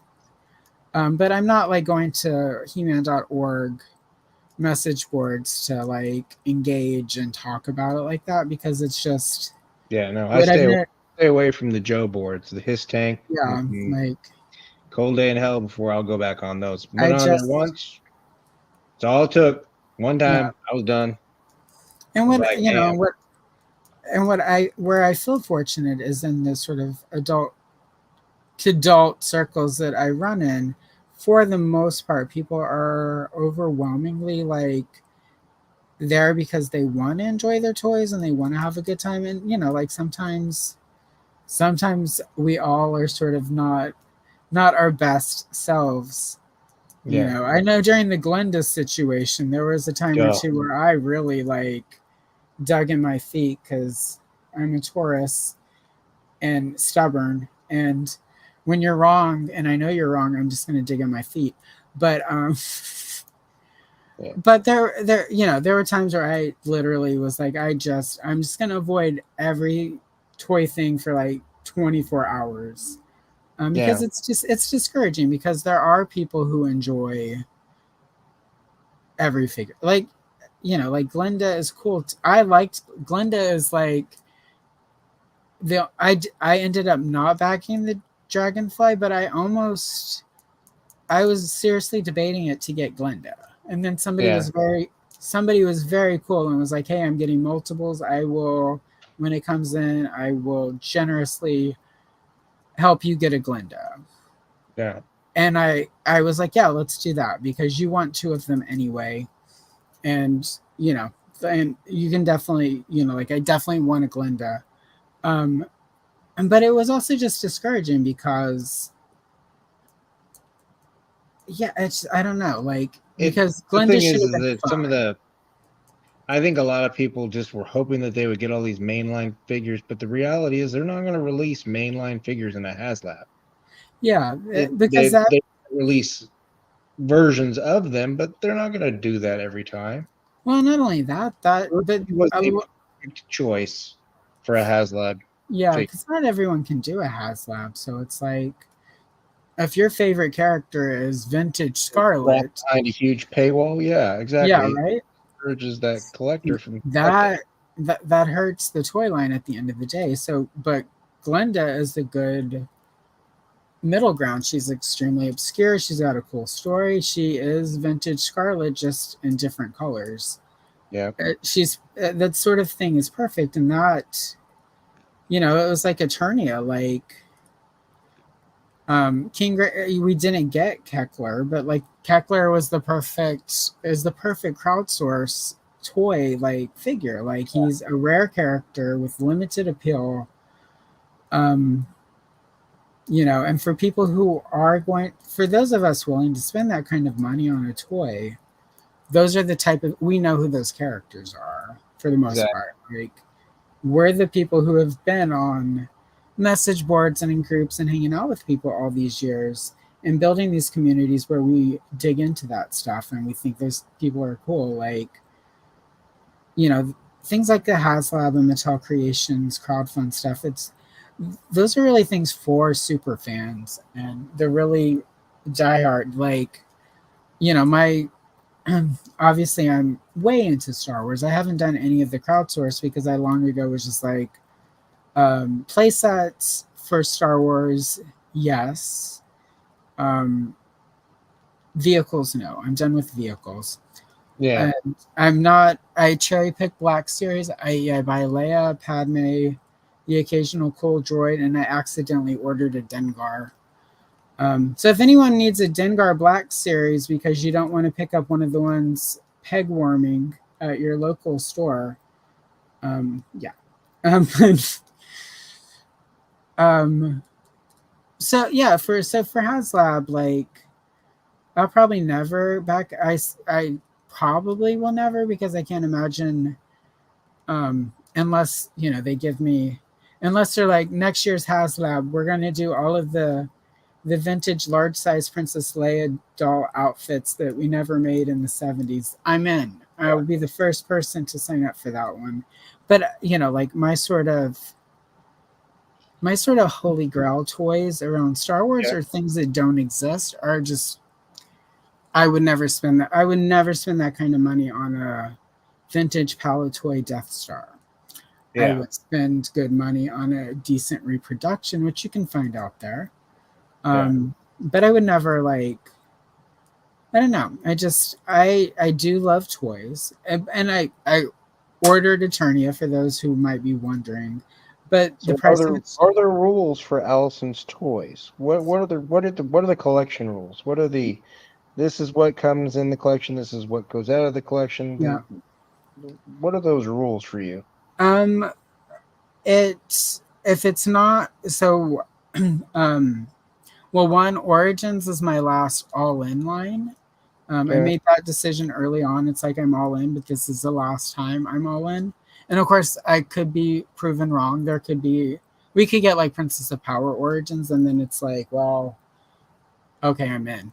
But for the most part, I'm planning on Origins being my last all in toy line because, we're getting old. Um, and but other than that, it's just my Star Wars role, for instance, is Leia, Padme, cool droids, and Death Squad Commander figures, because that was my first Star Wars figure. I have an affinity for the old dude and the like half of a bowling ball hat. Yeah. Um, he had that cool watch and the little red and blue on him. He was, those black shiny boots. Hmm. So there's that. I have like Rose, and I have Admiral Holdo from the sequels. I have a Zori Bliss Black Series. Female figures, of course. I have Jyn Erso. I don't have anything else from Rogue One except that Black Series Jyn Erso. Just because Black Series is not. I know a lot of people. I don't begrudge anyone who loves Black Series, but it's just Star Wars for me is 3 3/4. Like, Yeah. with the occasional large. One of my first opt out was whenever. So does it matter if it's the vintage collection style or do you prefer the retro style? I buy if it's for 3 3/4 for if it's one of my characters, I will buy in any scale. I am finding myself preferring the retro collection stuff. What I've sort of come to, I get uncanny valley. I've noticed more and more lately from action figures that are trying to look like the actors. Okay. Because it never looks quite right. And it doesn't look like a toy to me. A lot of the newer vintage, and I think this is part of what's going on with my from the get-go with like Black Series, because Black Series really was trying to make it look like the people. Yeah. I know it sounds weird because one of my complaints is that monkey face Leia from Power of the Force 2, but I like the likeness. I like the likeness to look good, but I don't want it to look. I want it to look like a toy. Like, I enjoy toys. I Yeah. don't enjoy statues. I don't have hot toys. I thought about getting a Bespin Leia because it's probably the only way I'll ever get a Bespin Leia doll. Yeah, the Hot Toys. Yeah, but I didn't because I was looking at him like it would feel like Carrie Fisher was looking at me, and I can't do that to her. Like, I don't want to turn into Annabelle Boat Carrie Fisher, because she is my hero, and Space Mom as a killer doll it was hard enough when she died. I couldn't take it if I had to smash a hot toy that came to life in the middle of the night to try and suffocate me with a pillow or and turn on Enya and like let me like bleed out through the ear. But so yeah, I don't know. I've noticed that like I find because like April O'Neil, for instance, I do as a kid I was always like, how come the movie April O'Neil doesn't look like they didn't even try to make her look like Judith Hogue. Yeah. And then Paige Turco, of course, different actress, but even she didn't. I mean, they at least made her as an April, but I was always sort of annoyed. And then they were like, "We've got Judith Hogue's likeness. We're gonna make a Judith Hogue April." And I was for a second excited, and then I saw it, and it's like it literally looks like her. And I'm like, enjoyed her as April. I've liked her in other things I've seen her in. She was great in Nashville for that season and a half she was on it. I don't actually want to look at my toy shelf and have Judith Hogue looking back at me like again. So you need them to look like toys and not like yeah, people. and I have I've gotten rid of a few toys recently where it's like it looks a little too much like a person. Like I don't know if it's some sort of old age phobia happening or just you've been watching too many horror films where dolls come to life.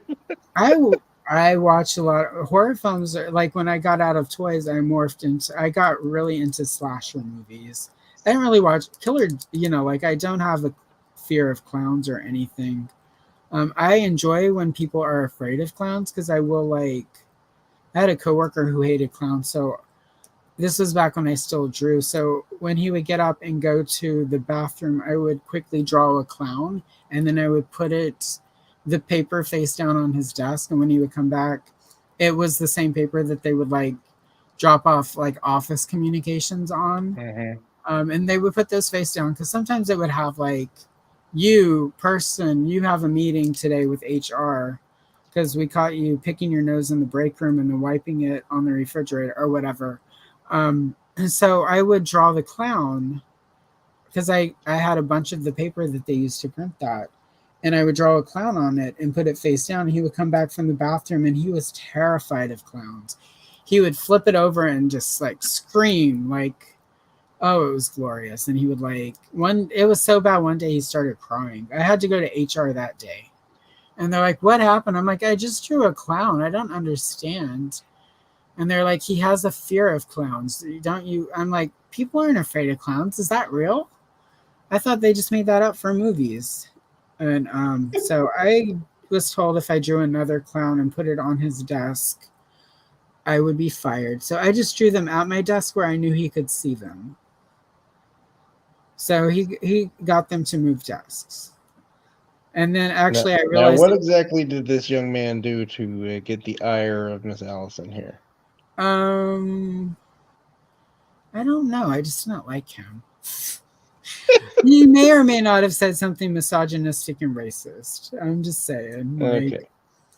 I don't remember now in retrospect exactly what he said, but I do know it was something along those lines. Because I do remember telling my friend, oh my God, he's a racist. And she was like, well, what do you mean? And I don't remember the example, but I remember her going, oh yeah, that's totally racist. So, you know.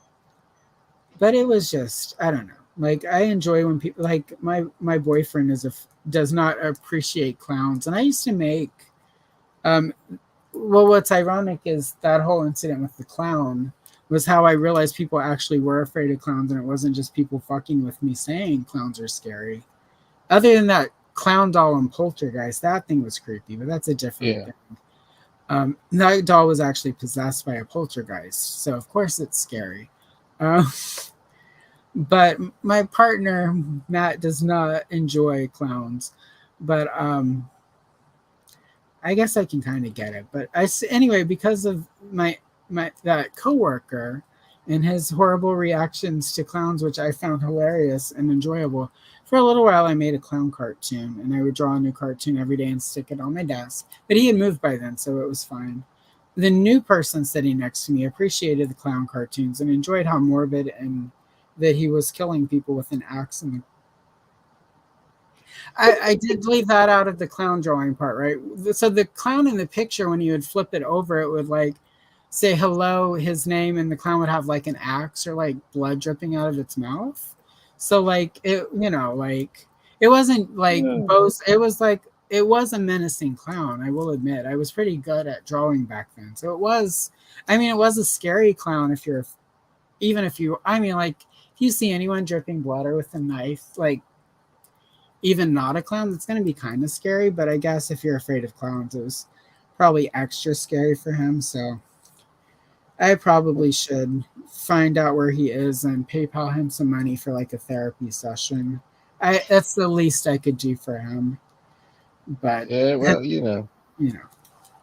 Or maybe he got over his fear of clowns because of me. Who knows? Maybe I changed his life for the better. Maybe. We'll go with that. We'll go with that excuse. There aren't many men that knew me when I was in my 20s that could say that. So we'll go with that. That I made his life. We'll go with that. Yeah. That sounds safe enough. Yeah, I'm sure he's fine. I'm sure he has kids and stuff, and they're also afraid of clowns. I should find his address and send him a clown doll for his kids. They would love that. Yeah, you can just rock him to sleep later. Got Black Knight here. Right. Mr. Wonderful has joined us. Apparently, he needs some therapy because he just bought all of the Cosmic Legions. Yeah, oh my God! I don't know that I can help you with that one. Matthew, I agree about the sewer layer. I don't understand why they. I looked at and this is this was my exercise this week in not being a horrible like adult collector person, but I looked at it. My first thought was like I could make that better with shit from Dollar Tree. Like what bothered me. Okay, here's the thing that bothered me the most about the sewer layer, and I feel like Matthew will get this more than anyone because like his comment is right where I was, right? So you know how the bricks in the sewer have like the cracks in them? Mm-hmm. The crack on those bricks and that diorama thing, and I'm going to call it a diorama because calling that a diorama is offensive to people who make good dioramas. the cracked bricks, which would be behind the bricks, correct? It Mm. was like a sticker stuck on top of the bricks. So I'm just like, I couldn't. I was just like, what? No. So yeah, I got out of the chat I was in when that was happening because I'm like, I'm gonna end up on toy anxiety as the sad comment. And Sad comment time. Is that what you're saying? I was, and I don't even collect. There is no world I would have even bought that thing, but I was just so offended by the aesthetic of that overpriced sewer layer that I was ready to be that fan, that toy Yeah, collector. So I got out. I don't understand. Sometimes I think companies think that it's more valuable property, but then again, like I said earlier about, literally everybody and their brother has a damn turtles license. Yeah, I that's the thing with turtles. Like, again, I am very particular about like having one character that I will buy things from, and none of them are from NECA. Yeah. But NECA and I have long term. I mean, in the '90s when I bought some NECA figures that fell off a shelf and shattered, I have not let it go, and I never will. So I was sad comments back then, but I don't know. Like I don't. That's kind of the Super 7, like how they're also doing G.I. Joe figures. I don't. I mean, I don't and qualify again, those as GI Joe, but that's just me. I mean, like I have a Reaction Scarlet that will become a Reaction Glenda. I like the Reaction G.I. Joes. I like the Ultimate G.I. Joes. I'm just confused by like why there are like 3 completely different lines. And I don't There's know. more Like, than that, really, yeah, because you got High Toys, you have you for the 4-inch, then you have um 3-0, which is 1/6, then you have right? Mezco, which is 1/12, Oh then God, you got Mesco. Classified, then you have um The occasional time you read Ultimates. the, So pretty much any the of those ones, they tend to definitely make sure that license goes the distance. That's for sure. well, and then there's that week where Hasbro remembers, oh wait, hey, we are making retro style figures still too, right? Let's release Yeah. 3 as a special at a store that only exists whenever the moon aligns with Saturn. Oh, sorry, you missed that pre-sale, guys. Can't ever get that again. Yeah, then this that age time thing. It's one of those times where sometimes it's a good thing to be a collector right now, and sometimes it just sucks. It's Ken, as Ken says, we're like in the golden age of toys, and we are in the fact that there's overall, for the most part, the sculpting is really good on toys. We're getting really the toy lines that are being made are the properties that we loved as kids. We're also starting to see a lot of third party and boutique stores that are making adjacent properties that actually, in some ways, excel from like sort of Yeah, the company brand. yeah. But either way, enhance that line. And that's really like that's sort of the thing. Like whenever when we were kids, like there was all the Remco like Motu knockoff brands and like Mm-hmm. but those actually like we had quite a few of those in our toy box as well because they were cheaper, but also they scaled. Like Yeah, my brother was a person who all of his toys had to be the same scale. I was not, but some people have a different. That comes down to like how your mind I think is regimented, and he's an Aries. You know how they are. Kayla's in chat. She knows exactly what I mean. But so yeah, I don't know. Like, I don't. It's weird to me. We're in this really good age where we're getting a lot of great sculpting, a lot of great toys. We've got independent companies offering amazing things, such as AWOC, Brick, and Adam. Um, but also like this Gravestone Guardians is coming with any luck. That could be my AWOC brick. I might have my own AWOC for girls. So we're on the one hand, yeah, we're in this really cool time to be a collector where like our favorite, like the new strawberry shortcake thing from Boss Fight, it's not for me. But there are people out there buying those who like them and are having a great time with them. Like, yeah, well, I mean, there's lines that never actually had figures either that are now getting yeah, figures. like, and I kind of like I like that sort of someone's, not that I can afford these either, even as an adult collector, but I like that somebody went in and made a bunch of the LJN unproduced characters, and like I sort of like that we're getting unproduced vintage style characters and alongside like newer scales. I sort of like this attempt. It's not always successful, but I like the attempt that the toy companies are trying to give us the ability to have our cake and eat it too. Yeah. Like I just like the variety that is happening, and I think in that respect we are fortunate. But I think we're in the dark ages of distribution. So oh well, yeah. Like anything that's a Walmart exclusive right is, and that like it's such a and that the 80s and the 90s, but especially the 80s were just the golden age of like you could go to Toys R Us. The week Return of the Jedi came out, and there's an entire wall of Star Wars figures, and if you went to the bigger Toys R Us, you could probably find they would be on Return of the Jedi cards, or maybe Empire Strikes Back cards, but you could find like the original New Hope Luke, Leia, Han. Yeah. You could walk away from like bigger, like obviously your little mom and pop stores or the smaller toy shops weren't going to have everything like that, but if you went to a big enough store, you could pretty much walk away with all your major characters. Yeah. There weren't short packs. There weren't. Well, those figures didn't just, they didn't just vanish after, a few months. Those were there for years. Yeah, and most instances they had them up there they would reproduce them for 2 years. Yeah, and it's also the whole like Kenner produced from the time those first 12 figures came out until they ended the line. They were still producing figures from that first 12, and like when it ended, they were just getting ready to do a refresh on the entire toy line.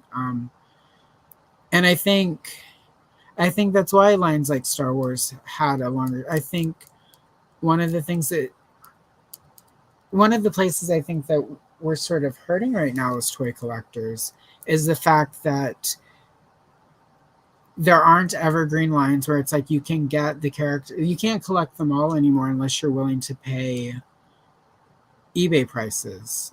If you miss one, or if you come into a line late, expect to overpay, or like pay what it's worth now because they stopped making it. And I think that's where a lot of our adult unhappiness with toys happen. Why we get discouraged is we were programmed by marketing and toy companies to collect them all, and that's what we want to do.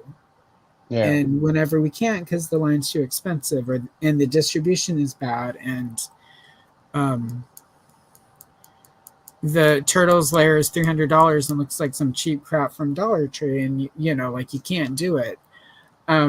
It triggers sort of that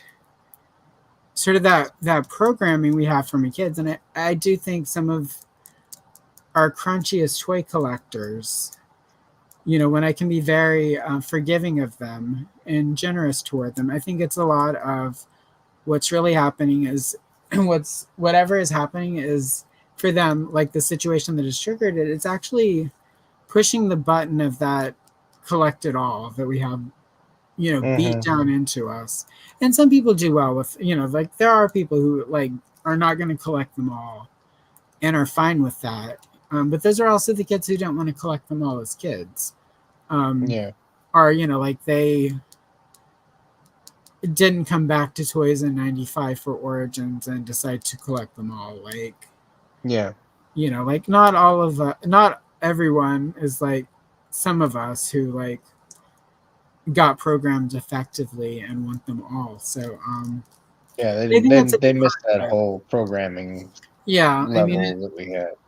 yeah, and that even Hasbro though, like when Power of the Force 2 happened, up until episode 1, they were still doing that Kenner thing where they, like when the freeze frame, when the green cards came out, they reissued every figure on those green cards with the holographic Yeah. sticker. When freeze frames came out, they started re-releasing, except like they went back and did their refreshes on Luke and Leia for actual figures that didn't look like ass. Yeah. Thank you, Hasbro. So that they phased those out. You weren't going to find in those first releases again, but there were still going to be Luke and Leia in the first and New Hope costuming. So Yeah. I don't know. Like anyway, I just finished repainting my custom Wondar all black, and then the Nice. Zodiac head just needs to dry so I can put that together. So that's and I bet don't go anywhere. I bet yep. So do your now you're just exclusively out of the box, right? You don't have a whole lot of inbox, do you? Not a lot. I've got okay. I know we just had this talk. What determines when something stays inbox and what determines when it gets out? Is if it has Princess Leia in it, I want one inbox to stay on the wall. Okay. I have the reaction aliens that were from the unproduced Kenner line. I have all of those mint on card. Okay. And I bought a couple Ripleys so I could open some Ripleys and a couple aliens to open those. But most of them I just have mint on card. So I try to get at least one Leia mint on card. I have for Motu, I have Tila, Evelyn, Eternian Goddess, Shira, it's the Super 7 Shadow Weaver as seen on TV. But like the female figures I'll get to keep one mint on card. That's kind of I've got like somewhere the Forces of Destiny Ahsoka doll. She's mint on card. But that's only because I do not have a huge attachment to the character. And apparently that doll, and if I inadvertently bought something very rare for $5 at a yard sale. So I bought it and I'm like, it's cool. Like, I like this Ahsoka. And then I found out it was worth quite a bit of money. So now I have that thing where it's like, well, I could probably sell it. But then I'm like, but I actually like something with Ahsoka, so I shouldn't sell it. Who knows? At some point, maybe like some poor orphan child will be like, Ahsoka is my favorite character. And I'll be like, the fates have aligned. And then I'll give her the Ahsoka. And then she can sell it and then buy bread or whatever. Whatever, like, Dickens' poor children do in the modern age when you give them an Ahsoka toy. So I mean, now that we've kind of established some collection rules for Allison, now you kind of talked about it being female characters that draw you to it, but what about other characters? What makes you want to get a specific toy? What features? What is it that says, ooh, this is what I have to have for my collection? Gosh, that's I mean, sort of with like I have a sizable DC Comics figure collection. That comes down to sculpt. Or if it's a really rare character I don't think we'll ever get a figure of again, I might pick it up. It just comes down to it needs, and this is why sort of newer lines are really hard, because a lot of the new stuff I haven't seen a lot of the newer toy lines where I really feel like the Legends of Dragonor when it was called Lords of Power. Like I saw that and I'm like, oh man, that's awesome. I need that. But it's also very Motu-esque. So I don't know that counts. So more been there, done that kind of thing. Yeah, it's like I look at it and it's funny. I'm sorry that I've summoned you back, Brick. I look at AWOC and I really like them, but what I I just don't have a lot of shelf space, and they're larger and they don't quite fit what I'm collecting. Once there's some female monkeys and some lady cat figures, it's over for me. But There will be lady monkey figures. yeah, Letting so you know. once those happen, I'll have probably a couple AWOC figures, but it's harder for me to like connect to newer properties because like So you one kind of you needed to be something that had a touch point for you. and it's like the Gravestone Guardians thing, like that clicked, but it also has that Princess of Power Golden Girl vibe to it, so it has like a vintage. It's nobody laugh at me. Well, actually, if you want to laugh at me, you can for this. We all have our things that are like silly that we like. So I really enjoy synthwave as a music of people. And so what I Flock like to Seagulls is your thing, is your jam, is what you're telling me. well, what I like about synthwave is it's nostalgic. It feels like something you've heard before, but you haven't. It's new music that has a retro feel, but isn't actually retro. It's like nostalgia, but not. And it's like with the Gravestone Guardians, it's like that. It's like it's nostalgic, but it's not. And like with AWOC, it's the same thing. It's like it's nostalgic because you can see the things that kind of brought it along. Yeah, I can influences. I can see like Planet of the Apes and AWOC. I can see a little not a lot of but there's a little Star Wars in there. I can see some Motu in there. I can see sort of how it formed for them, and like that gives me a piece of it. Like, the Gravestone Guardians, it's like it's very She-Ra, very Golden Girl. I don't personally collect Monster High because like they look weird. I really appreciate Monster High. I think it's got a great aesthetic. If they didn't have the weird deformed, like is it Bratz heads? Yeah. Yeah, well, it's just my daughter loved Bratz. Yeah, it's like 24 now. That's a whole style. Like it's definitely a whole. I think it's called Super Deformed. I don't. It's like from anime a little bit. I think. Like I'm too old to understand. I'm too old to understand anime, but it's like chibi or some nonsense. But the kids would know. It's not my thing, but but if Monster High were done sort of in a more realistic fashion, I would probably have gotten into Monster High because I really liked the aesthetic. I just didn't.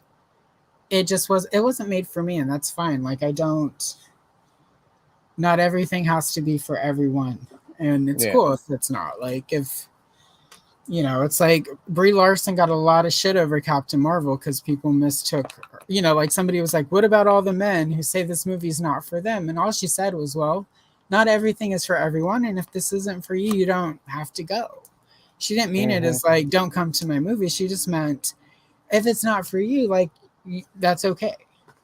And that's kind of how I feel a lot. Like, like the Valaverse line, I like. It's a cool line. It's just not for me. But I don't like judge anyone who likes those. Well, I made choices where I had to. I gave up that line because I picked up. There are some really cool female figures in that line, and I looked at those and I really thought about it because they would look great with my classics. Like Scarlet and Baroness and the is it Eiko from the Snake Eyes movie? Akiko, yeah. Like I recently finally picked her up. It was like $8 on Amazon. Yeah. I'm like, I should just buy this. Like I've wanted her. She's really inexpensive. I can't imagine she'll ever be less expensive than this. And if she is, she was $6 on Entertainment Earth, but yeah. So, but they would look really good with those figures. I have limited shelf space. I still need to get CoverGirl and Zorana. And I don't have a Lady J yet because for classified. Yeah, and I will get one eventually. Like you can probably find the Walmart one, the retro style Lady J for fairly decent Yeah, I price. mean, like they're out there, they're not expensive. That's why I haven't made it a priority yet because they're easy to find. But like I still want to get some of like I want to get of excuse me, there will be a Glenda at some point. I'm gonna want to get Jinx when Jinx comes out. I'll want Yeah, like I I just made did my order own. what was her name? Shooter. I pre-ordered her because she Yeah, was really cool. yeah, I got So her. I just But no, I made my own Jinx, so she is actually would be pretty easy to custom. yeah, it was it was really easy because I just used a Kiko for the base for everything. Yeah. What I But like. I also had to have a Valiverse head for her mask because she has two different heads. Because Yeah. I have a masked head and a non What and I a like about that figure though, is like the way she's dressed. I could actually, if I wanted to do Black Series fan fiction Jedi, like that, hmm the outfit, the look of it, literally I could just give her a lightsaber and stick her on that shelf. yeah. And I like designs like that where it's like it's really My multi only issue with that boots. figure is the boots. And everyone has said mine stands beautifully. Everyone else has said they had problems, so I Yeah. don't disbelieve everyone. I've just not had that problem yet, so it's pretty cool. Like, So because when those I boots did are Jinx, I cool. read it. I pulled. She has my Jinx has the movie Scarlet's boots. Okay, yeah. See, I wish I could still wear boots like that, but my ankles would hate me forever after trying to murder me in the street by hurling me in front of the bus. So, but yeah, like I don't know, like I again like Valiverse, like I if I had more room, I would buy them because they are cool, but it's not for me. Like, and that's cool. Not every toy line is for everyone, Yeah, and and that's kind of the thing is right now we kind of have that thing where it's we can get what we like yeah, or we can choose not to get it. life is really short, and miserable at times. Like, let people get toys they like and enjoy them. Yeah, I don't Unless it's begrudge anybody getting anything that they enjoy. unless it's tickets to a Moby concert, then we've got beef. Then you got problems. Yeah, because it's Moby. Stop platforming Moby, people. So, I mean, it could be worse. It could be Morrissey. Ugh. Ugh, Morrissey. so Anyway, do you ever have the point of you kind of say you're kind of winding down with Origins, but do you ever get that point with a burnout where you're just kind of done in I have general with I it? have And a it's just like couple. some days where you're just like, I'm out, I'm done. Um, yeah, that's kind of why I have the current Star Wars rules I do. Somewhere after it was during sort of like 2000, like when the first set of original trilogy, no, the big DVD set that had like all of the movies in it, and Yeah, they did the big push with like the Ultimate Falcon, and at that point they started re-releasing a bunch of figures on like new cards, but they would do little tweaks to them, so they were a little like the paint app was a little different, and it really was messing with my um my completedness that I had with Star Wars up until then. So I was feeling really like um, disgruntled about it. It was really yeah, hard to. They started really short packing stuff. The exclusive thing got out of control. Like nobody should have to go to a Kmart to buy anything because there's only like at that point there were only like 4 Kmarts in the entire world left, and like we're gonna do Kmart exclusive. So good luck there, kid. Um, yeah. so that I started, and it also is the point where it's like, do I really need the 17th, like the sort of redos of like, I don't need a 17th Bespin Luke that has windblown hair and still doesn't look like Mark Hamill. Like, I would go and buy a Bespin Luke today, Black series, if they actually made one I felt looked like Mark Hamill, but It's never gonna. Maybe once he passes, it might be some sort of like agreement with like the fates or God that while Mark Hamill is alive, no figure may look actually like him. So it could be something like Maybe. that. And if it You is, never know. cool. Like, Mark is a great guy. So if he has a deal, I'll honor that and I'll wait for that perfect Luke likeness. But yeah, that's what happened with Star Wars. I felt exhausted by it. I felt it pushed that collect them all button, and I was really unhappy. I have a very epic Star Wars collection. It has what I actually need to be happy with the Star Wars collection, and it is enhanced every time I add a Leia or a Rey or a Rose or any of the other characters people hate now, because I love all of those characters. Um, but anytime I add a character to, like especially my Leia shelves, anytime I get a new Leia, and this, of course, I just say this thing about Bespin Luke, but every time they make a Bespin Leia in the white gown or the white A New Hope dress, or if they give us another bad ceremonial Yavin Leia, like I'm still gonna buy it. I'm still gonna complain how terrible it looks, but I will buy every one of those just because it's Leia. Like she was my first real hero. And then as a teenager, Carrie Fisher was writing her books, and it was like the way she would phrase stuff. It felt like somebody actually got me because I was such a weird, crusty person at that. Like, I was a very crusty teenager. Crusty. It's an interesting phrase you put there. So you're saying that you just had an old curmudgeony soul. Is what you're I saying. was an old person. Like, like my parents were very young. So I was often the emotional caregiver for my family. There were times where I was the one who was like, we paid the bill, right? The lights are off because the electricity is out because of the storm. It's not because you forgot to pay the bill, is it? There were times where it's like, it was, like if my brother got off to school, it was because I got up and made sure he got off to school. Like I'm very fortunate to have the parents I have. Well, my mom's gone, so like I had in her case. My dad is still, actually, ironically, today would have been my parents' 50th wedding anniversary. So it's interesting that we're talking about all this today. And I didn't catch that until like this morning. I was like, oh yeah, but I am very fortunate because there are people who don't have parents who actually like love them. My parents really loved us.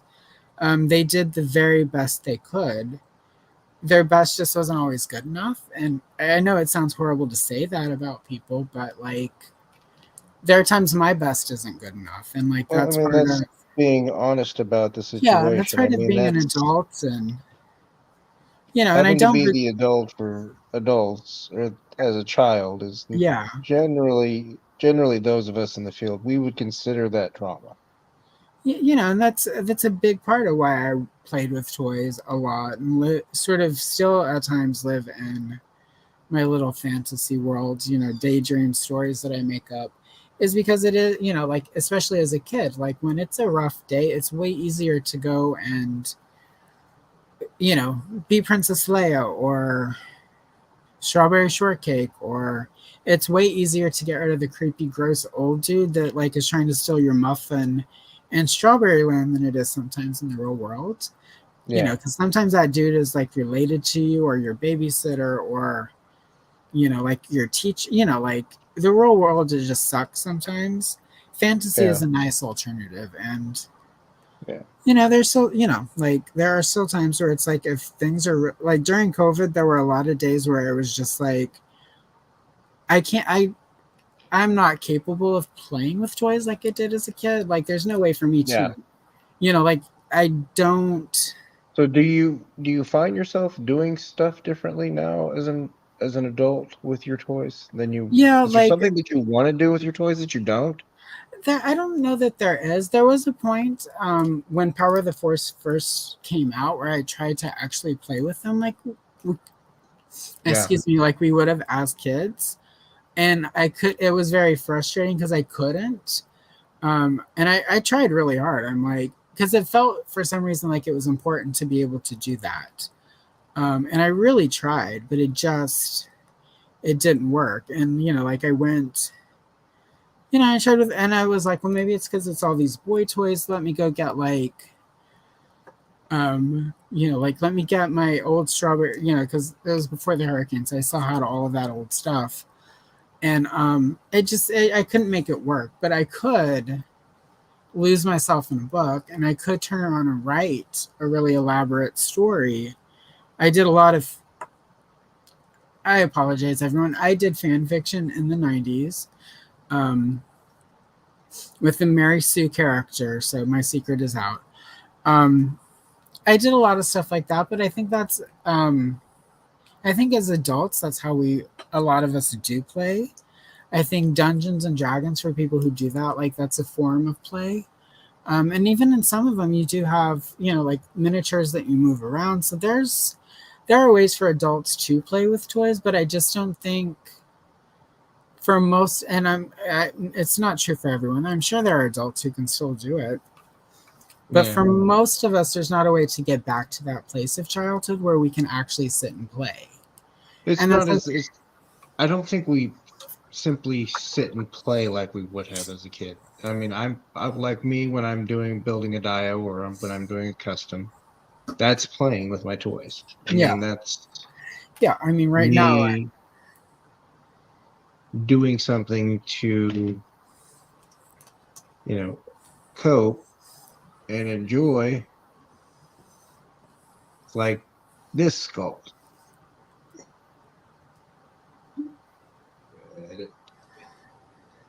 I added all these pieces to the head. Cool. Which is the intent to kind of give this little flared, these little flares on the side. So once those dry and harden, I can put that together. But this is, a computer console that I 3D printed that's now painted, and then the chair that goes with it. How is your 3D printer going? Are you? It's going. That's about all I got. It is. There is such every type of filament is really different on the temperatures. Yeah. So I'm finding that, depending on what I'm using, I have to, sometimes it's just the colors that are the difference. It may be the same brand, but sometimes just the color alone is making it weird. But, I've made quite a few things. I'm still trying to figure out scale. And then, of course, I'm taking a class in Blender so that I can do sculpting, at least some cursory sculptings anyway. I'm not going to be like, throwing out sculpted heads, not for a while anyway. That's all trying. That's somewhere down the road, maybe eventually, if I ever get back in doing that into the spectrum. So do you do sculpting on your figures, right? I do. Do you have a preference on what you use? I still default to Sculpey. I have a lot of I have like the epoxy sculpt where you take 2 or 3 of, like 2 different and you mix them together and it dries. Pretty much what I use is epoxy sculpt and milliput, but I don't have any milliput right now. I haven't played with it enough to be proficient with it. I also like using Sculpey better for hair. Especially if it's, because I feel like I can get epoxy sculpts I find work best with how I sculpt. If it's like smooth piece, or if it's like to create a base to build on top of, I can't get it to work for me, like where I can get and I've watched YouTube tutorials where people like do amazing stuff with it. I just haven't found my way into to that particular thing yet. So I still use Sculpey. Like I get really good results. I mean, Sculpey like can get crumbly and can break, and but it's not. I don't make customs to like to sell them, or they're to like sit on my shelf and make me happy because I have a character that either I made up in my head or Hasbro or Mattel or whoever will never make. So, and occasionally I'll do a Wondar and they make him, and then I get to make a different character. And my little tongue lasher is all dry, and I have my Snake Trooper tongue lasher. I will put some pictures of these on Instagram and tag you in them so that you can see everything I finished. Now, do you seal your customs or no? Sometimes I do and sometimes I don't. It depends on. So what are you using to seal? I have well, I just ran out of Mr. Super Clear because I really like the Mr. Super Clear, but it's basically like that kind of a clear matte. I'm showing the people what Mr. Super Clear looks like. Yeah, so I use that, or like one of the Rust-Oleum has like a sealant that. This is another one that I use, is Tamaya. Yeah, I haven't used that one yet. How is Tamaya? I've looked at it. It's okay. It kind of mutes the colors a little bit, so you have to be a little bit brighter than what you, if you're going to keep it. Yeah. Well, I mean, like for Star Wars, a muted color is fine. For Motu, yeah, as long as you're wanting it a little more muted, then you're good. I use Blair Art Sealer also. Okay. I use that in the satins if I want like something a little bit shiny.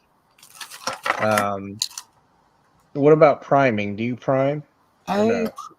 Yes, if it needs it. If it's like the tongue lasher, I did not. Yeah. Because for that I'm using this folk art paint, and I find the folk art works fine with or without.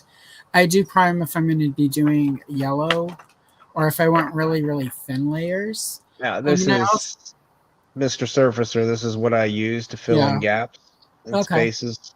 It does really well with, like, if I'm just like, this was primed. Yeah. With that before I painted it with the skin tone.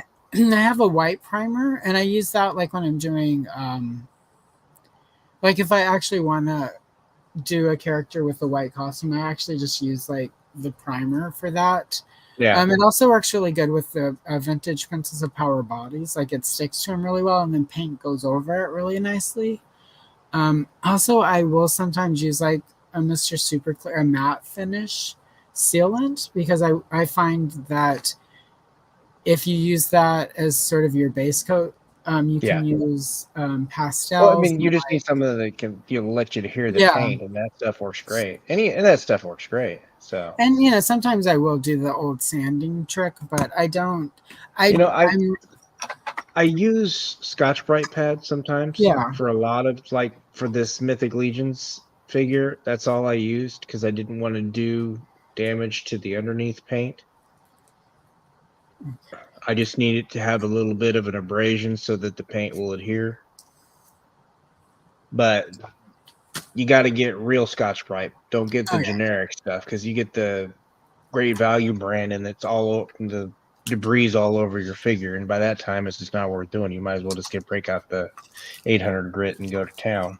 Yeah, I've got, ironically, on my, I prepared my tray today because I wasn't sure what I would end up working on, but I have my little sanding sticks. I will use those sometimes, more to like rub, and grind away. Like sometimes if I need an Evelyn without all the stuff. But what I did just find was a bag of, with a head I painted forever ago, of an Avian warrior. Nice. And I made him a black guy, because I don't know if they would be African American on Eternia. And I've got wings, and hello, extra Sunman, who is now, there you go. All right. I I need to paint paint the boots and stuff, but oh no, wait, actually, spare part Roboto has some Zodak feet on him. And those Zodak boot feet would look perfect on this this Avion person. And then you get boots with flaps Roboto with weird leg. He's got pig heads, legs from the knees down. Because I was just mixing and matching, but I was putting together a kit bash to put under the tank stuff for the Vicor Origin stuff I'm working on. Mm-hmm. There we go. That looks actually pretty good. So I need to repaint the bracers and the torso piece, but I have some extra wings in here. Let me give him those extra wings right now so I don't forget. And our Jitsu sword. So this Avion, if space and money weren't an issue, for you, what would you be collecting if you had the funds and the space? What is it that would make you happy? I would probably collect. I would collect all of the vintage Kenner Star Wars stuff. I would collect all of the vintage Strawberry Shortcake, vintage Glamour Gals, everything POP that I don't have, all of the Golden Girl stuff. I would get the Mego Linda Carter Wonder Woman, and I would end up making a lot of like display diorama stuff. Because I would want to have like a massive room where it's all sort of like over here is Eternia and there's Etheria and look, it's Tatooine or whatever. So I would make a kick-ass display room and then fill it with all of my favorites. You did say that you'd speak and Adam would be here. But hello. Adam is currently in an area where fires are in his area, so I hope you stay safe. Hope your family stays safe. Definitely skip this and do that. You guys be safe up there. Yes. I do have an inventory pretty well in my head. Plus, I have I keep all of it in a file, so it's pretty easy to access. But I hope everybody's all right, Adam. So we're getting toward the end. Okay. And one of the last questions that I'm going to ask, I've got two or three, and then we're going to kind of go over what we picked up, and then we will go back to our regularly scheduled lives. Is there a time that you see yourself not collecting? What does that look like for you? It's funny. Again, it sort of ties in with Origins being like my last all-in line. I have thought about that lately.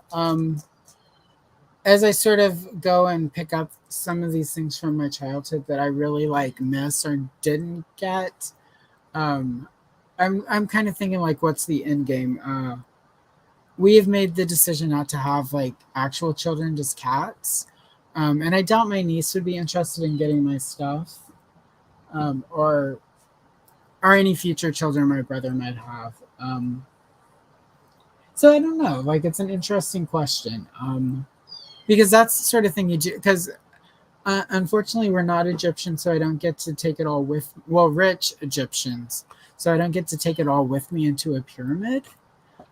If I could, then that's what would happen. I would just keep buying until the end and be buried with it. So I don't know. Like, it sounds, well, it won't sound cheesy to anyone watching this tonight.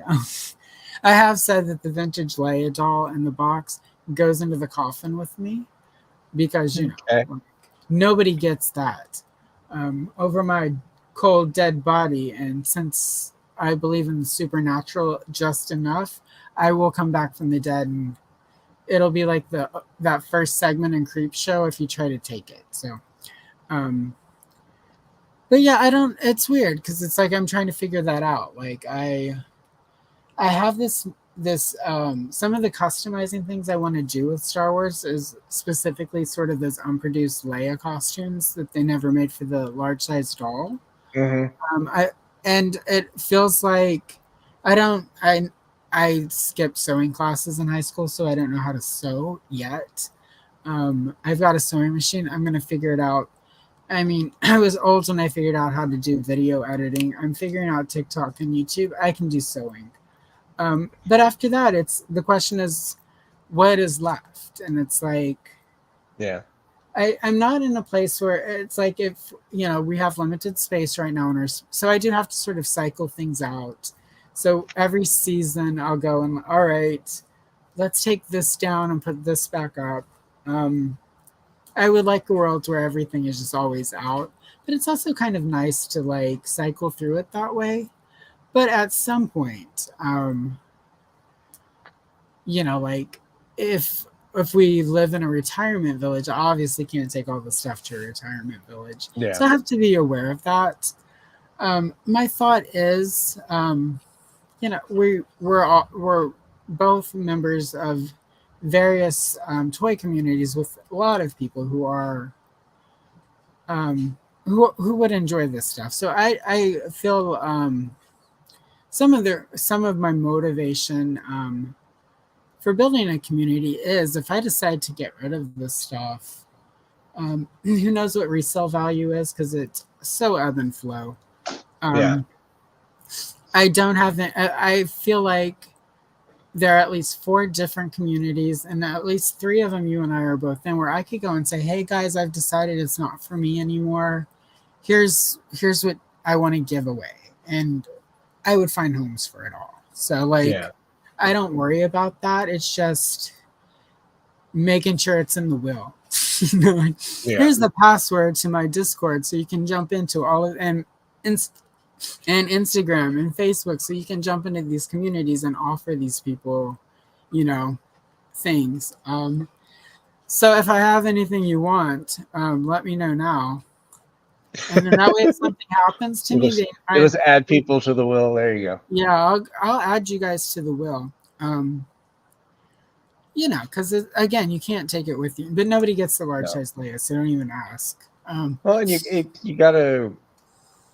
I think we all gotta take these collections with a grain of salt. I look at mine right now, and I'm thinking to myself, I don't think I know my daughter won't care, but my son maybe, but he's not. He's not that kid. Yeah. So what'll end up happening at some point is it'll end up, being sold. I mean, quite a lot of it I'll probably get decent money for. Yeah, there is that. I mean, like there are things I could. Yeah, again, this Ahsoka doll. Like I could probably, like everyone on eBay is I think selling it for $300-400. I just go put it for 150 because opening, and put it for bid. Let people go a little crazy. Let them go mad for it. But I doubt nobody's gonna want my 17 rows Tico figures. Well, I take that. If Chris is still here, I bet Chris. If you can still get a brand new, I don't think they'll be wanting. Chris Plastic wants I'm sure he would want an army of roses. So Chris, you can have all of my roses if I leave here before you do. But I will probably outlive all of you, so none of you get too confident that that's probably true. So any pickups this week? Technically, I think. Okay, so here is where you have to. Well, I don't know, not at all. All right. Oh, but where did I put it? Shit. So I got a vintage. I'm not going to be able to show, but I found a vintage. Ironically, after my statements earlier, I did find a vintage She-Ra coloring book in pretty good condition that I was willing to pay what they wanted for it. I also can justify that as content. Thank you, content. It makes it easier to make certain decisions because now. But I got a really cool Princess of Power coloring book that I didn't have as a kid because it's a big part of the coloring thing. Is I would get all these coloring books when I was a kid, but I'd never color in them because it's like it has to be just, I need the right art materials. Well, surprise, here we are, Allison. It's 2023 and you have amazing art coloring pencils. We can do it now and we'll put it on the internet and people will like you. So I got that. I got an Empire Strikes Back vintage coloring book that had some great Leia pictures in it. Because I decided this week I'm going to do my headless Scarlet. Since I wanted to do, because Glenda's not getting this costume, so I'm going to do a Glenda in that. So I picked up an extra classified Scarlet this week. I got a kitten, so that was a big acquisition. Yeah, solid kitten. He is dynamic and playful, but also has runny poop right now. Always fun. Yeah, he's the character. He's going to fit right in. So I got all of that. I got a new set of Prismacolors, like one of the smaller sets, because I'm almost out of Canary Yellow. We didn't discuss the out-of-control sets of pencils I have acquired. I'll never use all of them. So you guys will get art supplies too if I don't outlive you all. But yeah, so but it's it's stuff I love. So it's not and oh yeah, I did get one thing. Just a second. I can even show this one. So this came this week. Oh, nice, mother. Yeah, so I haven't taken her out yet because I'm gonna have to rearrange to give her proper space. But yeah, she showed up finally. And then on Monday, Fangor will be here. So nice. Yeah, so I didn't really have any pickups I literally got some awesome stuff this week. It just I got my retro Crimson Guards. I got two of them, and I got my Snake Eyes finally. I got 2 Range Vipers. And then I went ahead and finished off pretty much most of the Cosmic Legions. I try not to look too hard at Cosmic Legions or Legions because it's evil. They almost got me with the She-Ra, the Doralinda. Is that her name? Dorinda? And then she sold out before I could get one. I know. Every so I tried often to get it too. Every so often I did manage to track down the Hordak. I